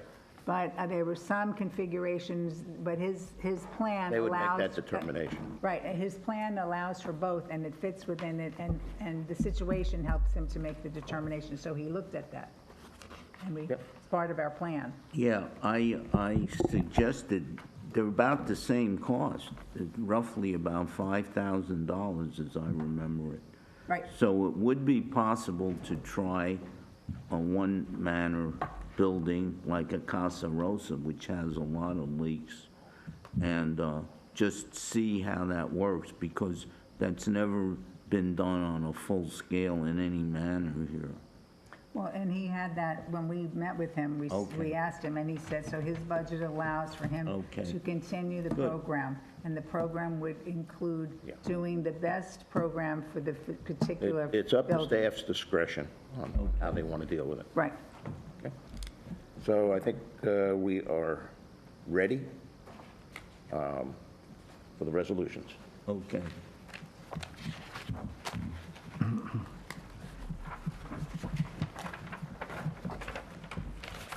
We are now up to 17A.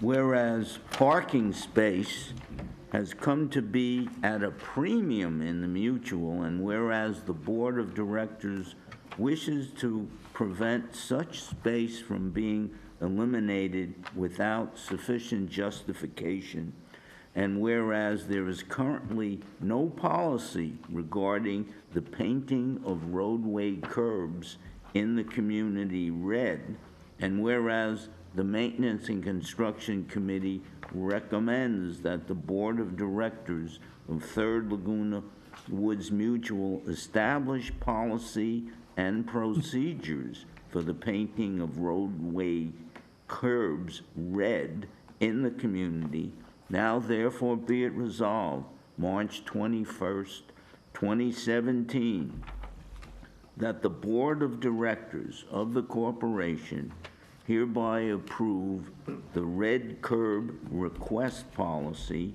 and resolve further that the officers and agents of this corporation are hereby authorized on behalf of the corporation to carry out the purpose of this resolution. I so move. I second.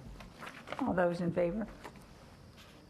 Okay, so I just have a little note there. So the page before that basically tells you what the procedure is, which isn't in the resolution. So Right. is it possible for you to read the procedure? Because people at home, Absolutely. it's very short. Absolutely. So this means if you want a red curb painted, you do not stop a director while they're walking down the street and say, I want this red curb painted here, because that happens. So we now have, and that might probably happen for 40 years. So the thing is so that's why there's some that aren't necessary. So from now on, if you think that a red curb is necessary, this is what you do. Go ahead, Bert. First, you ask a director, and then he tells you, look up the policy. One, this is the red curb request procedure. One, any request from a resident to have curbs painted red shall be reviewed and decided on by VMS Maintenance and Construction Division staff. Denials may be appealed to the Maintenance and Construction Committee. Staff shall provide a report with a recommendation for action to the Maintenance and Construction Committee on all appeals.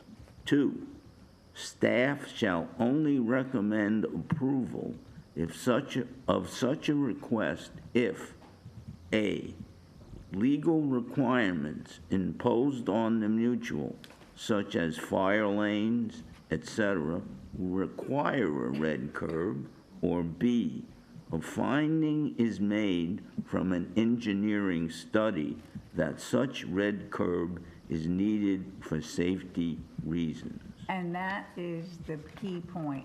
If you observe something and you think it would be better and it would be a safety reason, now what do? Do they call resident services? Do they call Bert? Do they call you, Laura? You know me, I love to say, who do you contact? Because it only tells you about a denial can be appealed. So what would somebody do if they felt that a red curb was necessary? It'd be best to call resident services, but what I'd like to see is that we have some sort of an application on the website.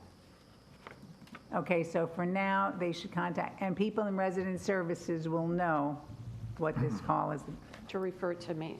You know what? I think we just need an application on the website. An application. Well, but if somebody doesn't use the website, they need to be able to know what to do. So they would call resident services, and Okay. resident services would send them an application. All right, well, that works. Okay, So we'll add that to the minutes that you guys have asked us to do that. yeah, because we have the procedure and how to appeal it, but not how to do it.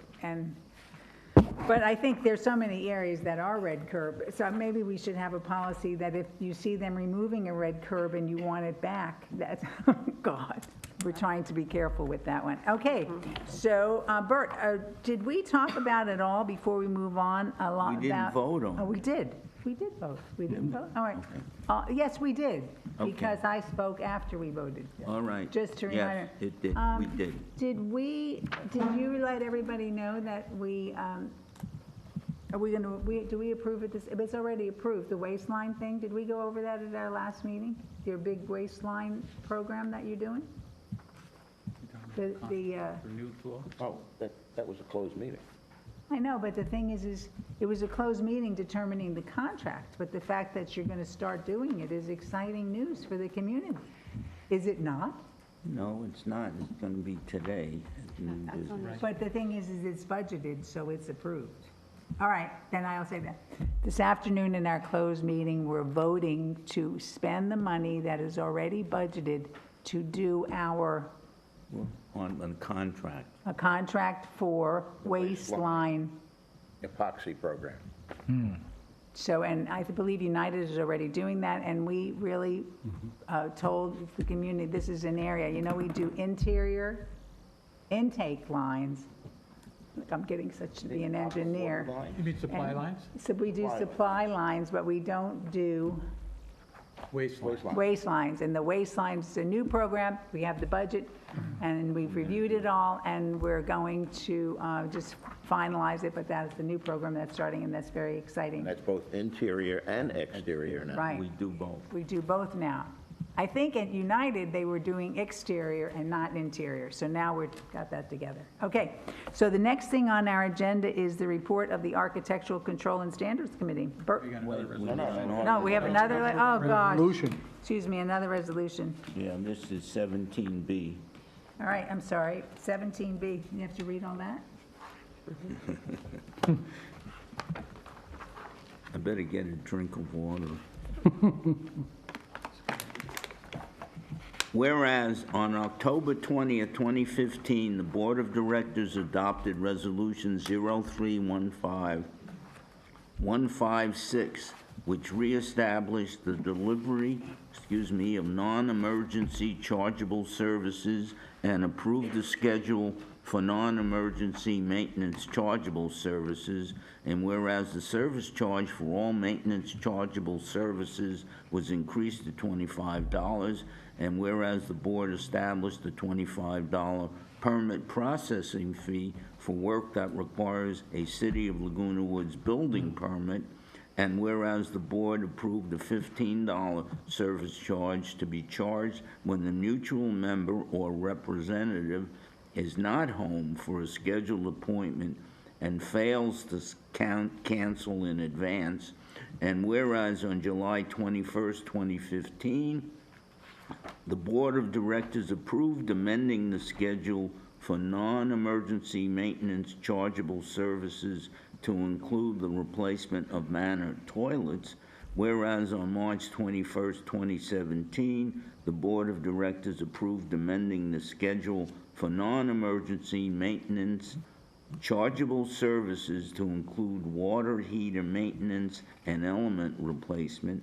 Now therefore be it resolved, March 21st, 2017, that the Board of Directors hereby approves the attached new schedule for non-emergency maintenance chargeable services, and resolve further that the service charge for all maintenance chargeable services shall remain $25, and resolve further the $25 permit processing fee for work that requires a City of Laguna Woods permit shall remain in effect, and resolve further the $15 service charge for when the mutual member or representative is not home for a scheduled appointment and fails to cancel in advance shall remain in effect, and resolve further, should the mutual member not be notified of a scheduled appointment change, or the technician does not make the scheduled appointment, the subsequent scheduled appointment will be free for the mutual member, and resolve further that Resolution 0315156, adopted October 20th, 2015, is hereby superseded and canceled, and resolve further that the officers and agents of this corporation are hereby authorized on behalf of the corporation to carry out the purpose of this resolution. I move. Second? Second. All those in favor? I have a comment. Well, you could say it after we vote. You want to do that? Yeah, I mean, I think, okay, so, all right, everyone's in favor? Yes, Bill? Your comment? My comment. This is discussion. Question here on the statement said, resolve further that Resolution 0315-156, adopted October 20, 2015, is hereby superseded and canceled, or is that amended? Superseded. It's going to totally replace what the previous one is. Okay, I'm happy with it. Okay, I have two things. Number one is the resolution should say replacement of with low-flow toilets. We should just, we don't do any toilet replacements, so it added has that to to the say low-flow, both on the resolution and on the list. Okay. But I have a question which I've been asked by residents, and I don't know the answer, so therefore it's not part of the voting, it's just a comment. Somebody said, if we pay the $25 service charge, and the person comes to my house and replaces the water heater, why do I still have to pay a service charge? And I thought it was interesting, because sometimes you are charged a charge, because one time I asked them to come, I called and I said, could you check my doorbell? And they said, well, we'll come and it's $25, but that doesn't mean that we could fix it. So, and that was okay, so I said, that's all right, my husband will fix it for free. Is a service charge if you still get the work done? I don't know, because then is it called I don't know what a service charge is then. It is a little unclear, is it unclear? Is that typical? Do you typically pay a service charge plus The work. And is it then called a service charge? Yes. Yes. Yes? Okay, I Like just if you want to have be clear, scissors because out to people are do- asking me, and I say, gee, that's a good point.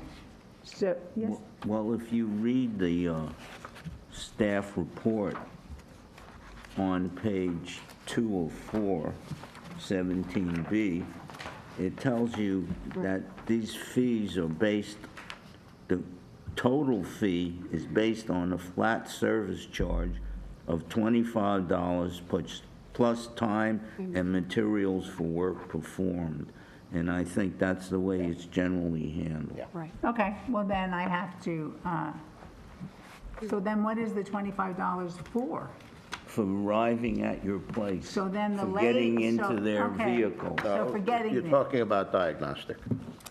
Okay. Okay, They come out and they diagnose what the problem and is. that's included in the That's included in the $25. $25. So then the labor to do the work starts after the diagnostic. All right, well, that makes sense, all right? I have a question. Oh. On the part that if requires city Laguna Woods permit, then we charge another $25. But the problem I have is when we go to the city, then the city will charge us.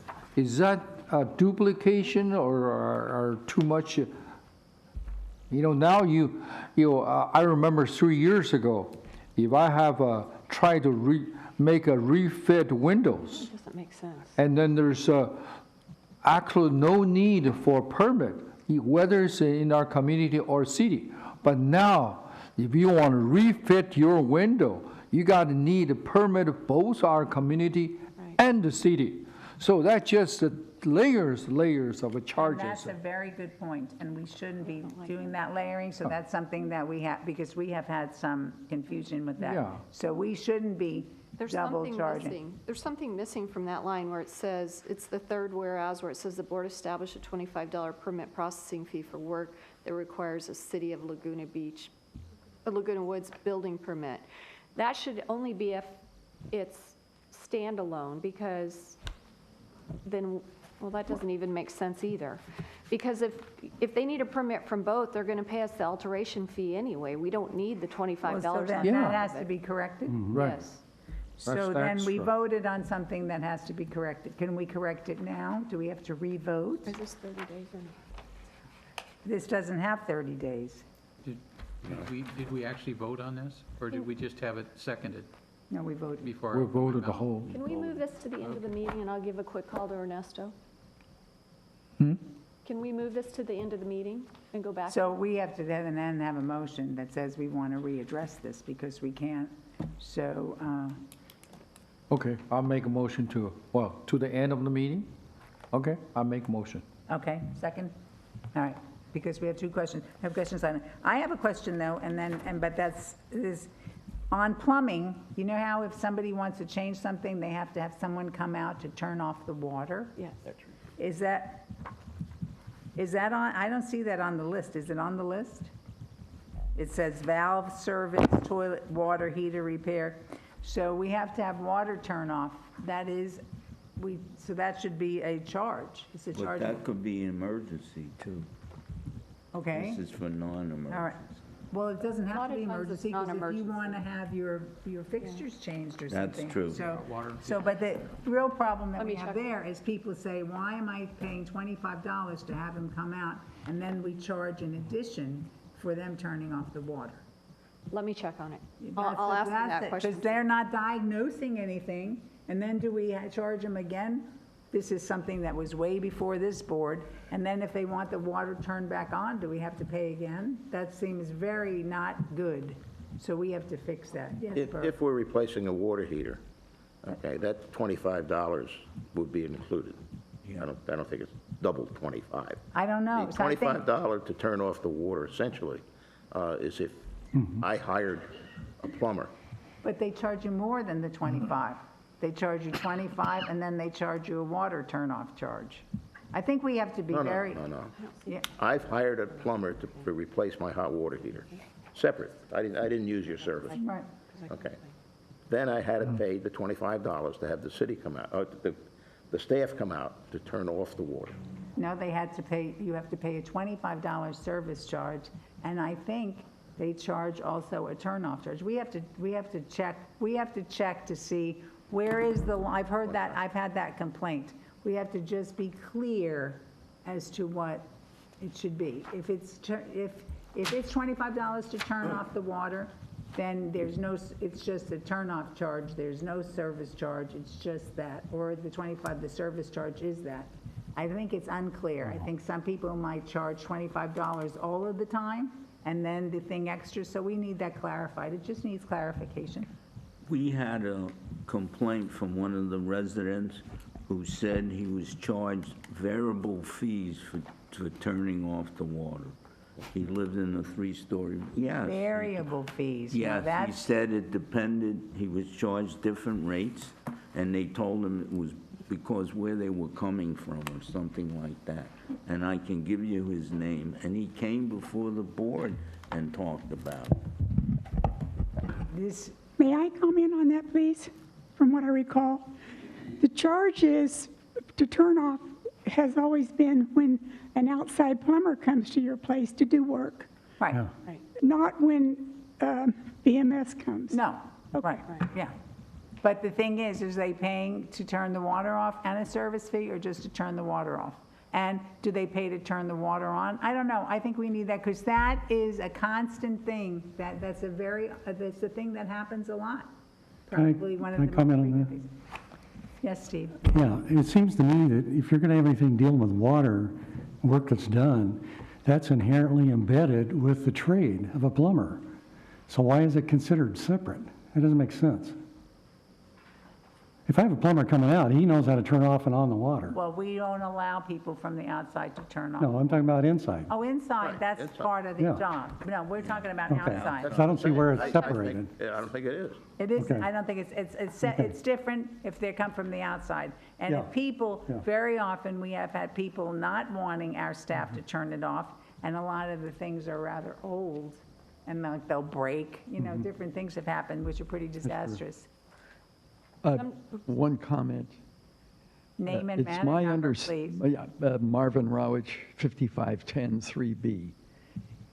I believe that water heaters generally in a standard installation have a valve at the inlet of the water heater so that the water in the building need not be turned off to Correct. change a water heater. They just Correct. turn off the supply valve. We're not talking And about that's the process of Just use that example. changing it. That was an example. The thing is lots of times people turn the water off because they're changing their plumbing fixtures, they're changing things. Well, that that, yeah, do that's a require different it. thing. If you have to change any supply valve Right. that's in the system, then you have to turn off the water. But changing a water heater does not normally require that, my understanding, anyway. So Leslie, you have all this, thank you very much, have all this in our notes. All right, so enough about that one. So we voted, Where do we stand with we said that we were going to address that. James made a motion, we seconded it and voted on it and said we're going to address it at the end of the meeting, hopefully, when we have more information. You did point out, however, if we look at the list of non-emergency maintenance charges, that that turning off the water valve is not here and should And be I here. asked I'm her gonna to ask put it on. Yes, I asked to put that on. Okay, so are we, I'm sorry. So before we move off of the maintenance, you did mention the dollar for washers. The next M&C meeting isn't until May 1st. Is this something that you would like brought This- straight to your board? No, the I'll water, call the charge, that's totally finance. I mean. Oh, so it should go to Yeah. finance? It's Okay. going to be finance, because it My doesn't apologies. have, the only thing that M&C has to do with the washers is fixing them, replacing them, or if we wanted to change the amount, that work that would be involved. But the decision as to the financial is financing, and so it's Steve's. I'll make sure it gets on the next agenda. So don't they have to do something to each of the washers to up it to $1? Are they starting on that in United already, or are they waiting? They're going to start on it. And when, do Okay. you have a date when I they're going don't to have- start on it? No, Okay, thank you. but that was all in the staff report. Okay. Okay, so the next item on the agenda is architectural control and standards. Basically, very simple, the architecture board met. We reviewed the alteration requests and variants that had occurred. We handled that within our consent calendar. And we did indeed review the policy for use of common area, and realize that there is a need for rewrite of that policy, which is in the process, Okay, and- ongoing process right now. Does that include the decision tree? That includes the decision tree modification. It includes the neighborhood form. Okay, that's excellent. So when, Hopefully, that should be before you at the next board meeting. will you take that to M&C first, or just straight to the board? Problem with taking it to M&C is that we delay a month. We'll go straight to the board. We will go straight to the board. Excellent. In fact, there's no reason for us to go to M&C. We are a full committee. Okay, all right. So that'll be on next month's board agenda. Yep. All right. So the next item on the list is energy and technology. Bill?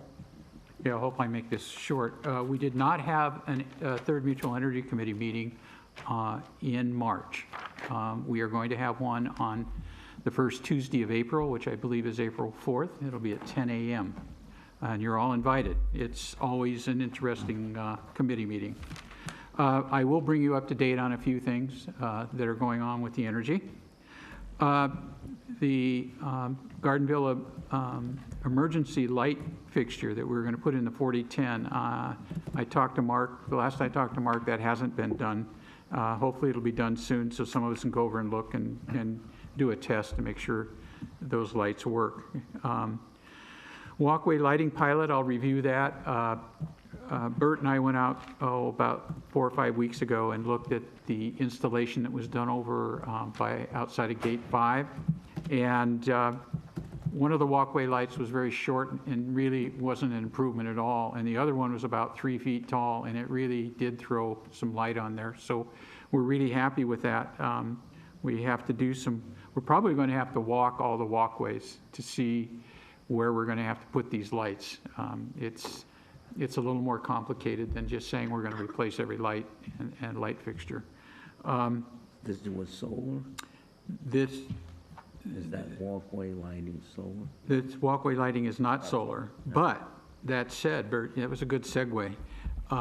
What we're going to do, when Bert and I walked over there, we found a place where it would really be nice to have a 12-foot or 18-foot tall solar powered street light and put it in that. And so we thought we might just revise our plan there and have it actually put there, because a lot of people park right at the end of that particular walkway, park their cars. So we've already asked staff if they would look into that.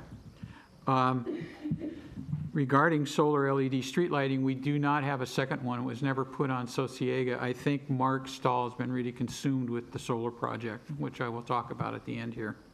But the company that was going to do it has not responded well, and that was one for Sociega.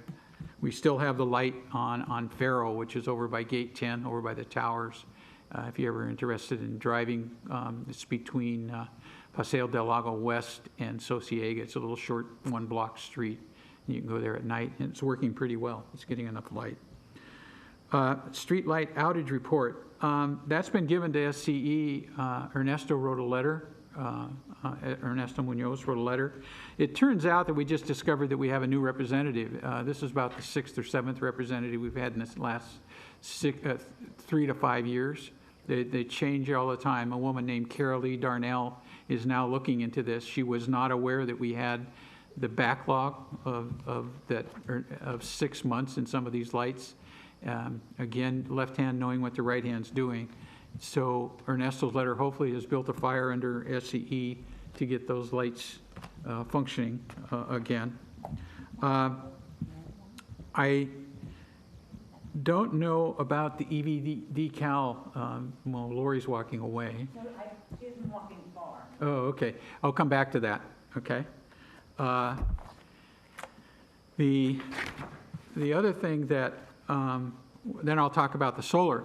The good news about our solar project involved 12 buildings. The good news is that we've got the solar functioning and operating and putting electricity from 8 of the 12 buildings. The 9th building should probably be given permission to operate this week.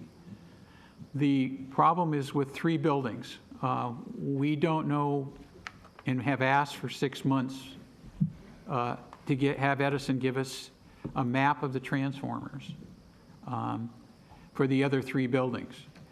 In lieu of that, last week, SCE gave us the meter numbers. And from the meter numbers, we could figure out transformers.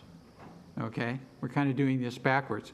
It is amazing to me why they wouldn't just give us the transformer and their capacities. They have just, at every request, they have stonewalled us. They have stonewalled Solar Optimum. Anyway, either tomorrow morning or Wednesday or Thursday morning, we're going to meet with Solar Optimum staff, and a few of us on the board are going to meet and come up with a final solution. We are either going to trench and run conduit and cable from those 3 buildings to a transformer in another location in one of the 3-story buildings surrounding Clubhouse 4, or we're going to have Solar Optimum re-engineer the inverters. Those inverters were set up to do a 480 volt, to support a 480 volt transformer. We will have them, they will be changed to support a 240 volt transformer and go to a residential transformer that supports the electricity that is now supporting the electricity in each of those individual buildings. We think they're 100 volt transformers? I think they're 100 volt transformers. But we've got an electrician over here staring at me, so I'm on thin ice here, so. 100 kVA. 100 kVA, I mean, yeah. kVA, excuse me. Okay, so that decision is going to be made where to run the power from those 3 solar installations, hopefully on Thursday, so we can resubmit the application with the new engineering design. Okay, and Lori didn't come back, but I was just going to ask her how the electric vehicle decal program went, and how, if we've gotten all the people complied with getting their decals for their electric vehicles? Or? Last I checked, there were still about 3 we were working on. So let me get that report for you guys and I'll email it to you. Okay, I'd appreciate that. That's all I had to report on. Any questions? No questions? Okay, so the next item is number 20. Report on resident problem resolution services. Bert's not here. Bert. Not here. 21. Bert is not here. Okay, well then go to 21. John Franco, Laguna Woods Village traffic hearings. I'd like to use the opportunity today to discuss to the very, very small, rather the very, very high percentage of residents who are not involved in traffic hearings, how this all works. It's a very small percentage of people who are involved. And there's really only 3 or 4 things that the traffic courts look at. Stop signs, if you fail to stop at a stop sign, speeding, parking, and then perhaps cargo in the back of your pickup truck. And there have been instances where there's been some RV storage tarps that have been blown by the wind. And the procedure is really very simple. The speeding and the stop signs are covered by TV, and there really isn't much to discuss because it's locked in based on the TV program. Many of the people that come say, "Oh, I stopped," and then when they look at their TV, the TV video, oops, I guess maybe I didn't stop. And as far as parking is concerned, and any other issues like cargo in your pickup, that's covered by photographs, and the security people have a very thorough photographic procedure. And we usually do 8 or 10 of the traffic issues in the morning, and any leftover we take care of in the afternoon. So it's a pretty straightforward procedure, and the fines are minimal. In fact, if you choose to go to traffic court, I think the actual fine itself is about $20. It's nothing. And that's the extent of what I have to offer. And thank you very much. And we skipped, and thank you for doing this while I stepped out. So we have to go back and do the report number 20 of the Problem Resolution Services, Bert Baum. Thank you. Well, essentially what we're doing now is we've combined this problem resolution with meet and confer. So if you're having some issue that you would like to resolve, please contact me or Rosemarie, and we will arrange to meet with you or have appropriate people meet with you and try and resolve it. Thank you. Aren't they supposed to contact Catherine? Yes, they should contact Catherine first.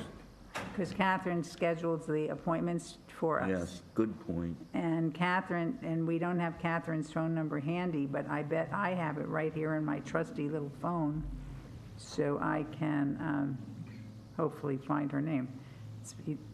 So Catherine's phone number is 949-597-4265. So Catherine sets up the appointments people call, so you can contact Catherine, but if you can't get her, you could always contact Bert or me.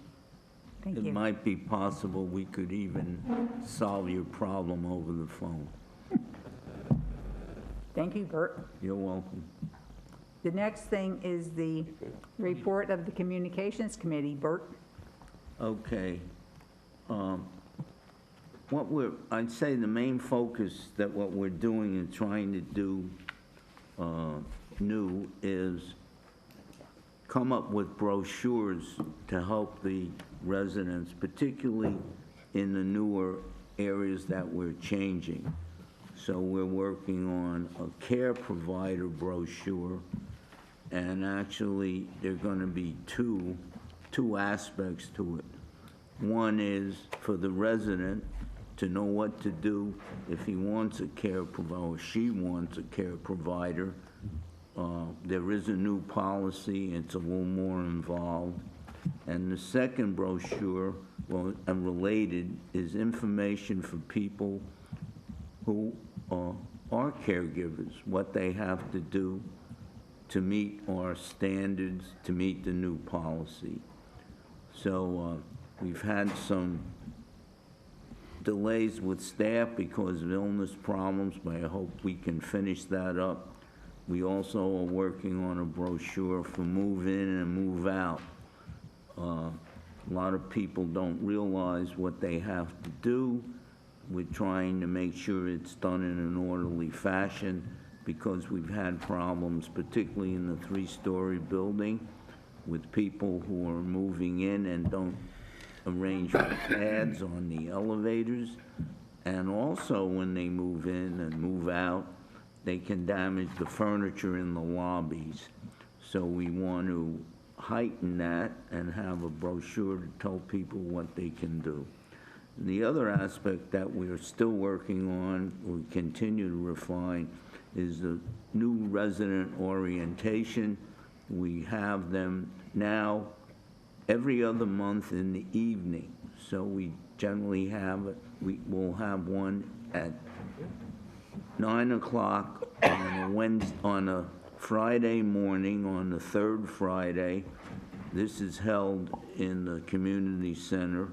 Right now, it's at the Elm Room, and we have it then the following month in the evening on a Wednesday at 6 p.m. That's held also in the community center, and these have been well attended. And I think as part of this, there's a tour that you can take, and that's now being done. At least it was done once on a Saturday. It's done Once a month. once a month, On Saturday for docents. and it's also done weekly Also weekly on Thursdays. on Thursdays Morning and at 2 afternoon. times, right? Morning and Morning and afternoon. So those of you who are new in the community are encouraged to take this, and even if you're old in the community, you can take that. That concludes my report. Do we remind people during orientation about the docent tours? Good, that's good. Okay, so the next item on the agenda is report of the Resident Policy and Compliance Task Force. Okay. The main thing that we've been working on is an upgraded, I won't call it a new particularly, policy for leasing. And I would like to read the resolutions on that, and then if I have just a little time, go over some of the major points in it, if I have your You're permission. going to read this whole resolution? No, All just, five no. That's why I want to go over what the key points are. Okay. I'm just reading it on its agenda item, page 22 of 22, 23A. Got it. Okay? Whereas the board is obligated to manage, operate, and maintain housing for its mutual members as set forth in the declarations of covenants, conditions, and restrictions, CC&Rs, and whereas the board is obligated to review lease applications in accordance with its bylaws, CC&Rs, and operating rules, whereas the package amendment resulted in clarified definitions, fees, charges, terms, conditions, and new procedures with an emphasis on select operating rules, whereas the amended policy itemizes,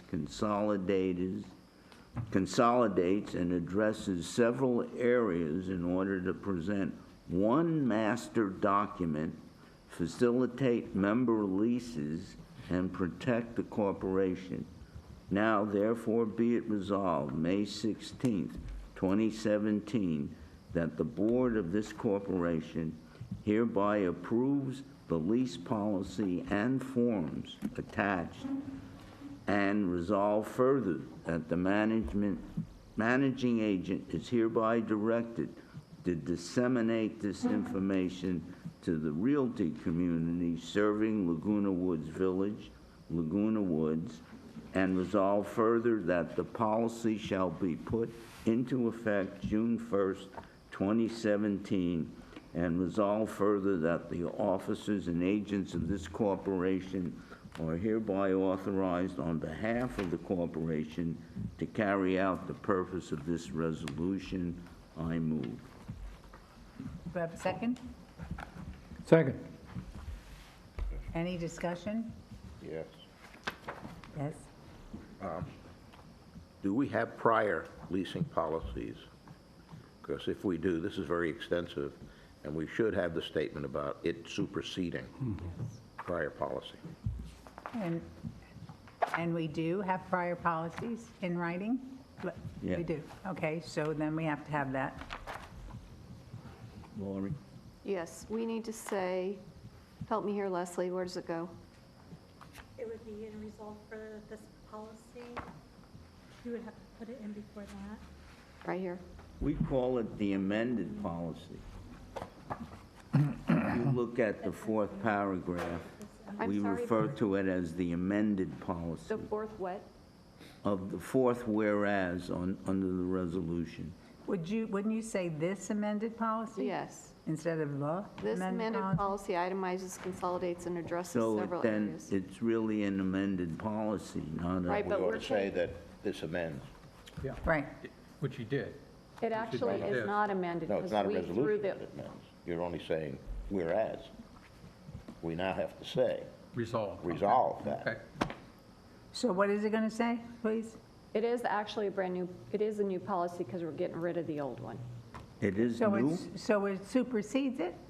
Superseded, superseded. Yeah. So then we should take out amended. Well, you could say Yeah, this just strike amended amend. policy supersedes blah, blah, blah, and itemizes, consolidates, and addresses. Just strike amended. Supersedes the original, right? Right? Yeah. Yeah, That's in The fourth whereas. paragraph. right. Yeah, strike So amended. we have a correction, I would say, or an amendment. We have wording change for the fourth whereas. So could someone, Leslie, could you read the wording change? I actually have. Don't be shy. Whereas this amended policy supersedes the original and consolidates and addresses several areas in order to present one master document. Well, if you say this amended policy supersedes the original dated, blah, blah, blah, we can't say that? Resolve. So you want to say this policy supersedes what? You got to, you can't say whereas, we got to resolve. Therefore, what you do is strike amended on that fourth Yeah, paragraph. we said that already. And now add, resolve further that this policy supersedes. So take out the whereas out, so you say resolved further? We'll go down to number 7. Resolve further. Well, but that's a different resolve further, because that has to do with the managing agent. The last resolve, Not the next to the last resolve. The next to the last. Next to the last resolve. 5, 6, 7. That this policy supersedes Yes. and shall be put into effect. Yeah. Supersedes what? Supersedes all. All Good. policies. All exist. So what about this thing, the thing that it said, where it says itemizes, consolidates, and addresses? Should we scratch that? Next to the fourth whereas, which we said we were going to take out, I think we leave that only Yeah. because then it says, in order to present one master document. Yeah, just so remove. what are the words then for that? This Just strike amended amended. policy itemizes. This what? This amended policy. He said we don't want to use the word amended. Right, strike amended. This This policy. new policy, This policy. Okay. This This policy. this superseding policy. Because you're going to Superseding, I resolve to didn't say supersede it. superseding. This policy I made up a new supersedes word. all This existing. policy, okay. Supersedes. No. Do we need that? No, we're just Okay. going to say this policy itemizes, and then on the bottom, we're going to talk about the supersedes. So Okay. could you read us the changes then? Please. So the fourth whereas says, this policy itemizes, consolidates, and then it's correct from there on out. And then the So you're second- going to say whereas this policy, or just Whereas- this policy? Whereas this policy itemizes, consolidates, and addresses, In order to present, okay, so that makes sense. right? And then the second to the last whereas, or resolve further, that this policy supersedes all existing All what? leasing policies. Which resolved is that? The next to the last, Existing. So instead of saying this policy should be put into effect, it has a different sentence there?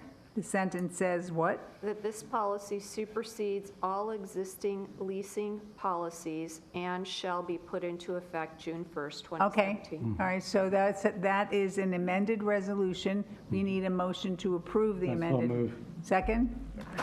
Okay, all those in favor of the amended resolution? Okay, everyone. Just say a couple words about it. Yes, Bert wants to say a couple of words. I'll keep it to a couple of hundred words. No, because I the think time I limit, just want to summarize. time's up, no. Thank you. I just want to summarize some of the major points. Some of these are already in existence, but residents are not aware of it. So these leases don't exceed 12 months. You can have a longer lease, but we're talking about this lease approval document is only for 12 months. And it can't be for less than 60 days. So you can't lease your manor for less than 60 days. The terms of the lease actually, the actual lease is between the landlord and the tenant, and we are not involved. But the lessor, that's the landlord, is responsible for the behavior of the lessee, and the assignments of rent, if the member is delinquent in assessments, can be transferred to our mutual. So if the lessor falls behind on his amendment, on his assessments, the tenant receives a letter, they've already signed the form, telling them to send their rents to our mutual. The lessee gets an ID card for the period of the lease, and the lessor surrenders his. And he also surrenders, or she, the rights to all the amenities. And at the end of the lease period, the member returns all the ID cards, passes, or he pays a fee for their loss. And there's no subleasing or renting of rooms allowed. And this includes VRBO and those kind of setups. Now, if you have a guest or a relative, this for everybody.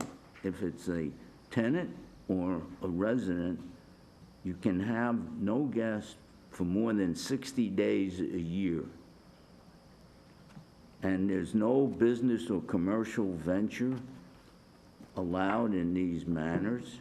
And the number of occupants allowed in the manor is the number of bedrooms plus one. So a manor with 2 bedrooms is allowed to have 3 residents. And a resident would include a caretaker, a live-in caretaker. Right.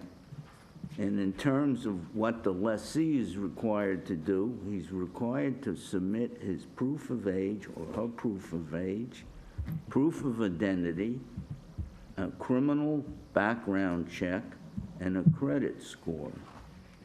And the landlord has to submit a copy of the lease or the provisional lease and his ID card as part of the application.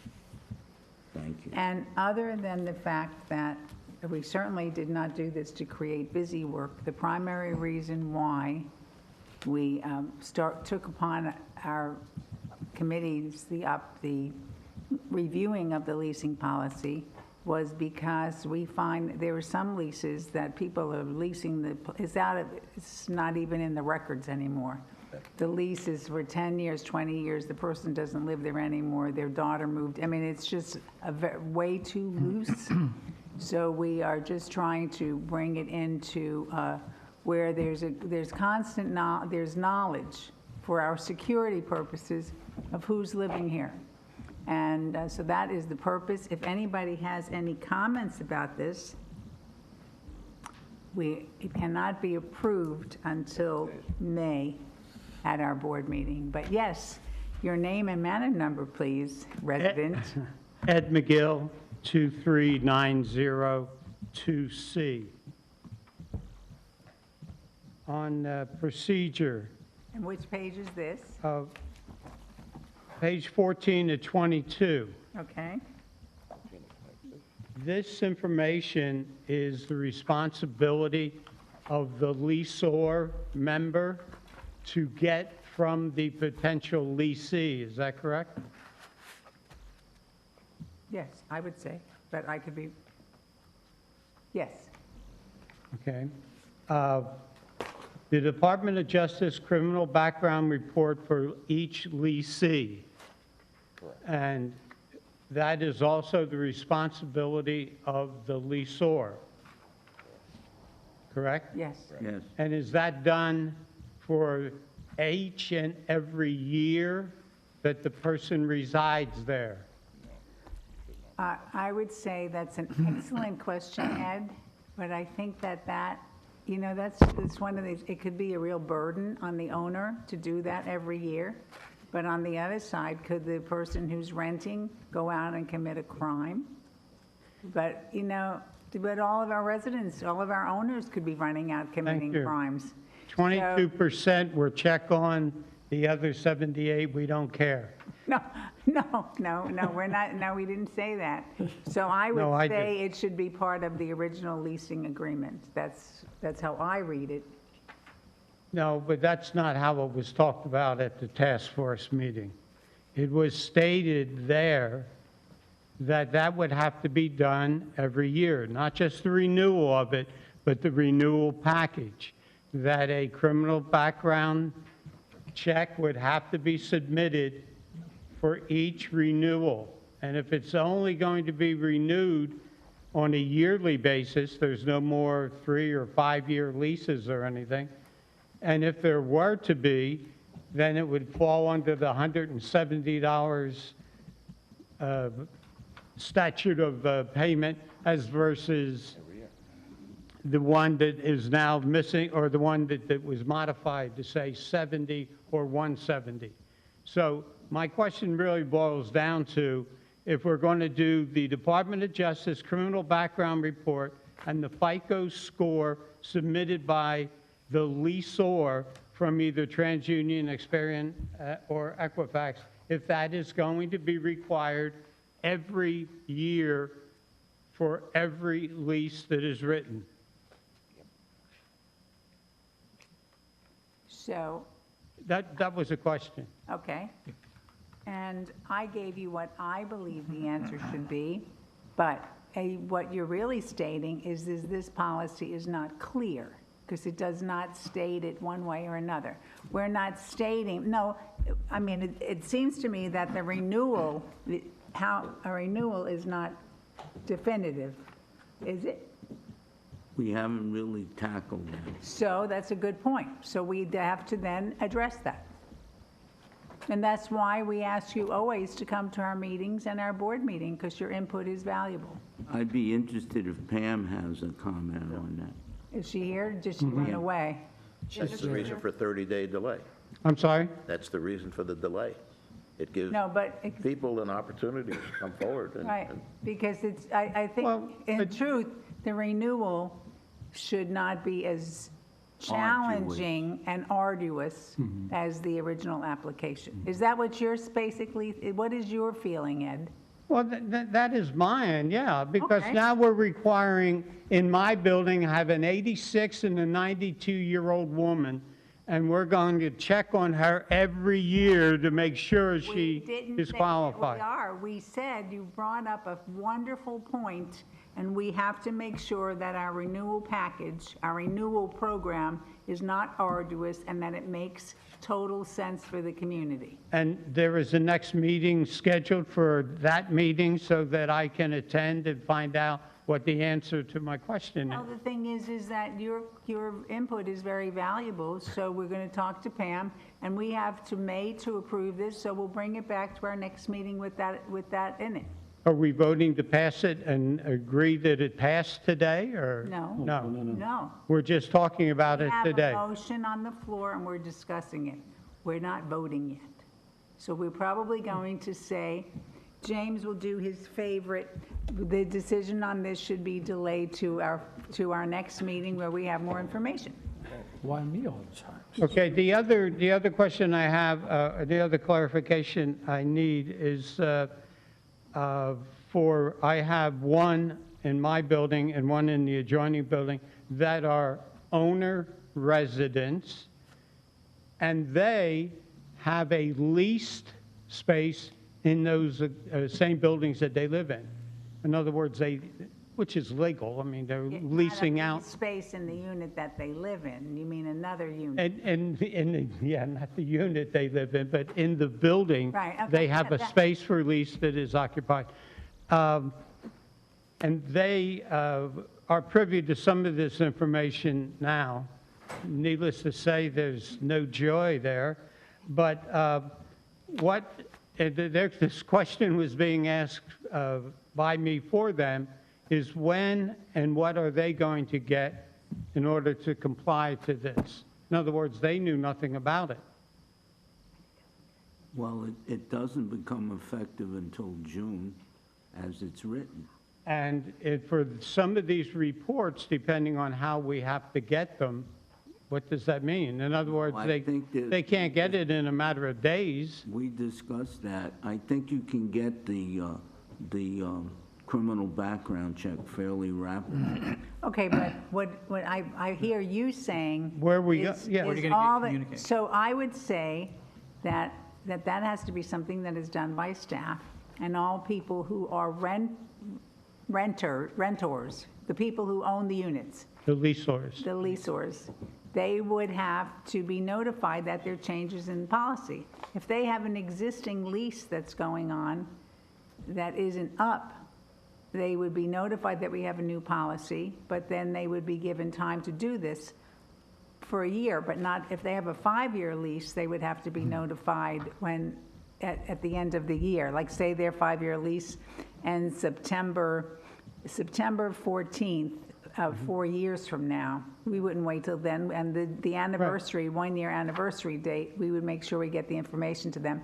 But I'm just speaking behind you, hiding, is Pam, and she would be able to answer all these questions. But it has to be done with a plan. We're not just expecting everybody to run in here on June 1st and fill out new applications. No, I understand that.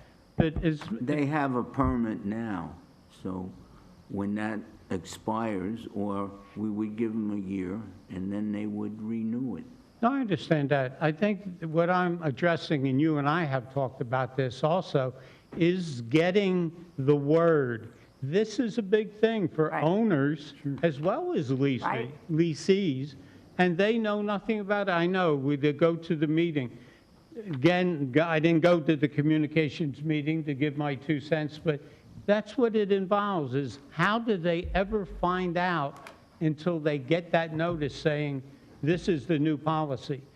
And I know that when you put it on the calendar, on the internet, and the only way you can do it is 72 hours before to even look at it and find out what is going to be discussed at a task force meeting or an M&C meeting.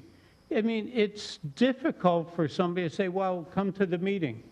They don't have any idea. No one knew that this was going to happen. To let people know to come and give input before we get to this day. Then, not just my questions, but a myriad of questions could have come up, and maybe some solutions that you didn't think of. So that's why involvement in the community and letting them know. And I know you asked me before, what do you suggest? I don't have the answer. I'm just saying it has to be done. An excellent point. I mean, And we're going to work on that. That's why we're having the bulletin. I think people will be encouraged to come to resident services to get more information. We can put it in the breeze. We can put it on the e-blast.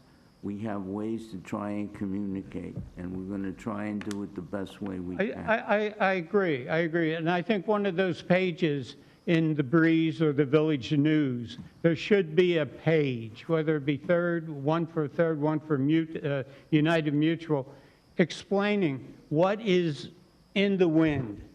This is in the wind for a while, and we're going to be working on, and then you're going to pique the interest of the individuals to start attending the meetings, because you suggest in there that to attend this task force meeting or whatever meeting it may be. And then they come to find out what's going on. Then the word spreads faster throughout the community. If, in fact, That's what we want to do.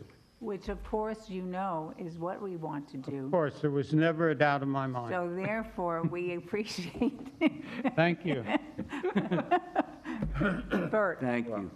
We do know all of the leases that exist within the community, and therefore we can contemplate writing a letter and Well, sending and a I copy think- of this policy to those members who lease their unit.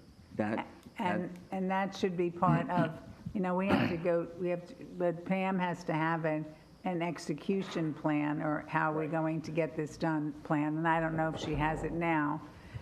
I don't think so, because of the expression on her face. So there are two things that we have to address. We have to address that once this is approved, how are we letting the people who own the units know about it and timeframes? Also, we do have to do a better job. I mean, it's like, I totally agree with you, but on the other hand, how many times have I asked people to come up with ideas for their chargeable services, and no one has brought in an idea yet?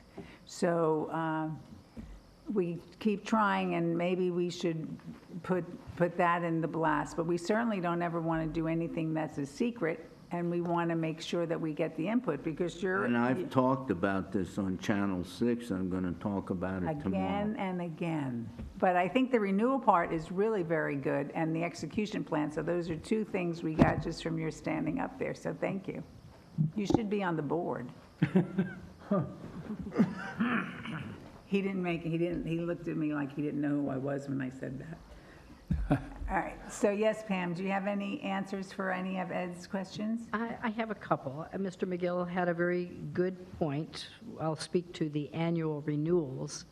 When there's a situation that the lessee is, let's say, 86 years old, maybe not very mobile, the board always has discretion to waive or to make an exception to policy. This person could be somebody who's homebound and doesn't have the ability to engage in crime. Cyber crime. Cyber crime. Indeed. So to that answer, that's something that I think that we will need to work through. As respecting the communications campaign, as with any change of this sort that's going to affect in Third Mutual, 1/3 of your members. There are approximately 1,600 to 2,000 leases. So all of the avenues that you currently have, the Breeze, TV6, the Globe, board meetings, letters to club presidents, any of those avenues and others that you have are fair game between now and the time you actually adopt the policy on May 6th, the date in May. I don't have that in front of me. Yeah, but Pam, we have to remember that if you looked at the list of the, when we pull a list of addresses of people who are renters, a lot of them don't live in the community. So Channel 6, the newspaper, everything, that's not going to matter. I mean, and this isn't for getting input, this is for advising them of the change. So we have to have a whole plan for that. We need to put together a plan. You have to have a do plan for that. Yeah. And I agree, and I had written down a letter to the lessors, and maybe more than one. Yeah. Maybe the first one is going to include the proposed policy for their comment and feedback. And the second letter is a reminder, this policy will be adopted on this date. Please provide any feedback to the board. So we just have to work with Bert on that. But I think the renewal part also is really important. How do they renew the lease? What do they need to renew their lease? So my impression was similar to yours at the anniversary renewal date. I don't know if that's good or bad, Rosemary. No, that's good, but we don't have anything in here that says Rosemary and Pam's impression are really good, and that's what we have to follow. So in this letter that we would propose to send to lessors, we should include that annual renewal hiccup. For people that have got a 5-year lease, we're not going to wait for 5 years. We're going to implement it in September when it renews for you. Should that be part of, but renewal should be part of our policy, shouldn't it? Yes. Well, it is part. We Well, I say mean, it's but renewed. more detail. More detail? Can we do that? All right. Okay, so we have a motion We seconded it. We had a lot of discussion, and thank you very much, Pam, and thank you very much, Ed. So, and we're going to table it and for more information. Is that what you asked us to do? Well, yeah, but I have more questions. Oh, okay. Well, I wonder, when we have new resident orientations, does this including the leases, new leases? Well, I gave the last one, and I asked if anyone there was renting, and no one was renting. We had about 20 people, and they all had bought. So we don't exclude them, but it's not necessarily true that they're going to show. Well, I was wondering, because of the situation, it was such a large number, maybe we should, from time to time, run a special leases orientation or updates meeting. It doesn't have to be one every month, but often enough to make sure that all those leases get updated about what our changes. Well, one thing we could do is have a town hall just on this subject. Yeah. Also, that the resolution, policy says we give the staff the authority. Remember, CCNR says nobody can live in our community without director's approval. Now, we give the authority to the staff. Right. Now, what procedures we're going to get sort of knowing what kind of person actually they approved or denied? Well, what I've talked to Pam about informally is if there's any question, then it will come to the board, okay? If there's any question in their mind, and what we can do, and since you're so eager for this, James, we can elect you as part of the screening committee to sign these. He's already on the whatever. Well, the hearings. I guess so. All right. What I want to tell a short story, because last time, We can't, it's 12. I know when Pam just happened to be on vacation, you remember this resident because of We don't have time for a story. Yeah, but the reason I'm saying is this, if it's not because of me interfere with the staff, that potential resident won't be allowed to purchase our, the property. Right. That was serious So trouble. So this leasing is, what are we doing? We're Can we make- tabling. It's tabling it, so somebody has to make a motion because she. Okay, I'll make a motion. That we Yes, table as it suggested by the- until our next board meeting. Until next board Because meeting. more information and more input is needed. Okay, good. All right, all right. Second, everyone in favor? All right, so now we're done. Okay. So Well, it we is have now done time the last for if anyone who is on a GRF committee, come up to there. Anyone who's on What it. happened to that? I suggest, table to the last one. We did, we voted on it already. We Everybody did? said, yeah, we're. I know, but we did say we are going to talk about. On the that. water heaters, we're ready. Yeah. Oh, okay. Whoa. All right. We have more information on the water heaters? So if you want to take that item up again, which is item 17B. And it said, and we are saying, So everybody knows Mark Stahl. I'm very thankful that he's here with me. And I did talk to Ernesto as well. So if you turn to page 3 of 4. agenda item, which one? 17B. And look at the third whereas, where it says, the board establishes a $25 permit processing fee for work that requires a City of Laguna Woods building permit. Because a lot of the stuff in the attachment doesn't require a building permit, but some of it does.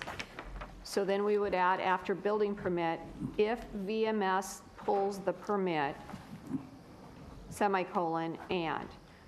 So if we pull the permit for them, we collect the fee for the building permit, and we charge them $25 to run down here and pull the permit. If they pull the permit themselves and show us the permit, then we don't charge them the $25. So we need to add that language after the word permit, if VMS pulls the permit. And then we also need to, under the second resolve, after building permit, add if VMS pulls the permit, shall remain in effect and. Then the other change to this item is the fifth whereas, where we're going to add low flush toilets, low flush between manor and toilets. Low flow. Low flow. Sorry, low flow. And then if you go to 17B, page 4 of 4, we're going to add low flow before toilet replacement. And then Mark and I discussed turning off the water, and I want to turn it over to him because what he said is if somebody's having work done by an outside plumber to their manor, their plumber usually just turns off the water. No, they're not supposed to. Okay, so then They're not supposed to. So then we need to add turn off water on here. Yeah, they're not supposed to turn it off because lots of times that's when we have them in with problems and damage restoration because they turned it off, the thing broke, then the building. So residents are advised that if they have an outside plumber come in, they're supposed to not only have the water turned off, but supposedly our staff is supposed to advise the residents. That's part of the process, that the water is going to be turned off from, 1 to 2, whatever. So that's the whole process. So it should be on there. Is that just for 3-story buildings? No. No. For everyone. It's really for everyone. I mean, because it depends on any building that has multiple people on the water. So in a single home, it wouldn't be. But I think some of the 8, wherever it applies, basically. Then we should say that. So then we're going to add under where it says water heater service element replacement, we're going to add turn off water at main. And does that include turning it back on? Because all it is we'll be running around with everybody having turned off water. Yes, we'll turn it off and we'll turn it on. So then it should say turn off / on, not for another $25. No. That'd be right. Okay. The 25 is for on and off. On and off. On and off. Right, and then your direction to make sure that this is amended and posted to the website will occur. Right.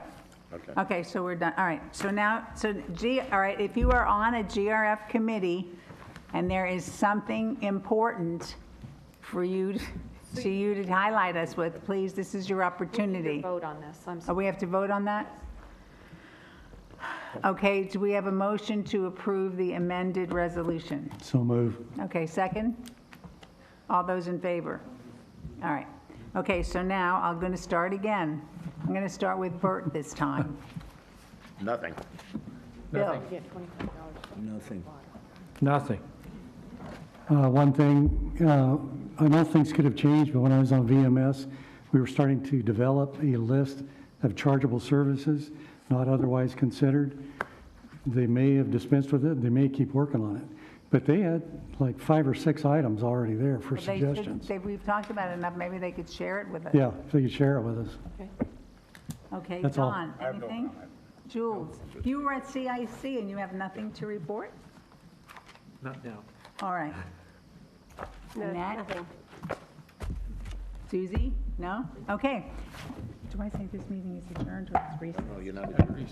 Recess. This meeting is recessed to our closed session, Thank you. which will happen in a half hour or an hour. Okay. Thank you. In the Willow Room?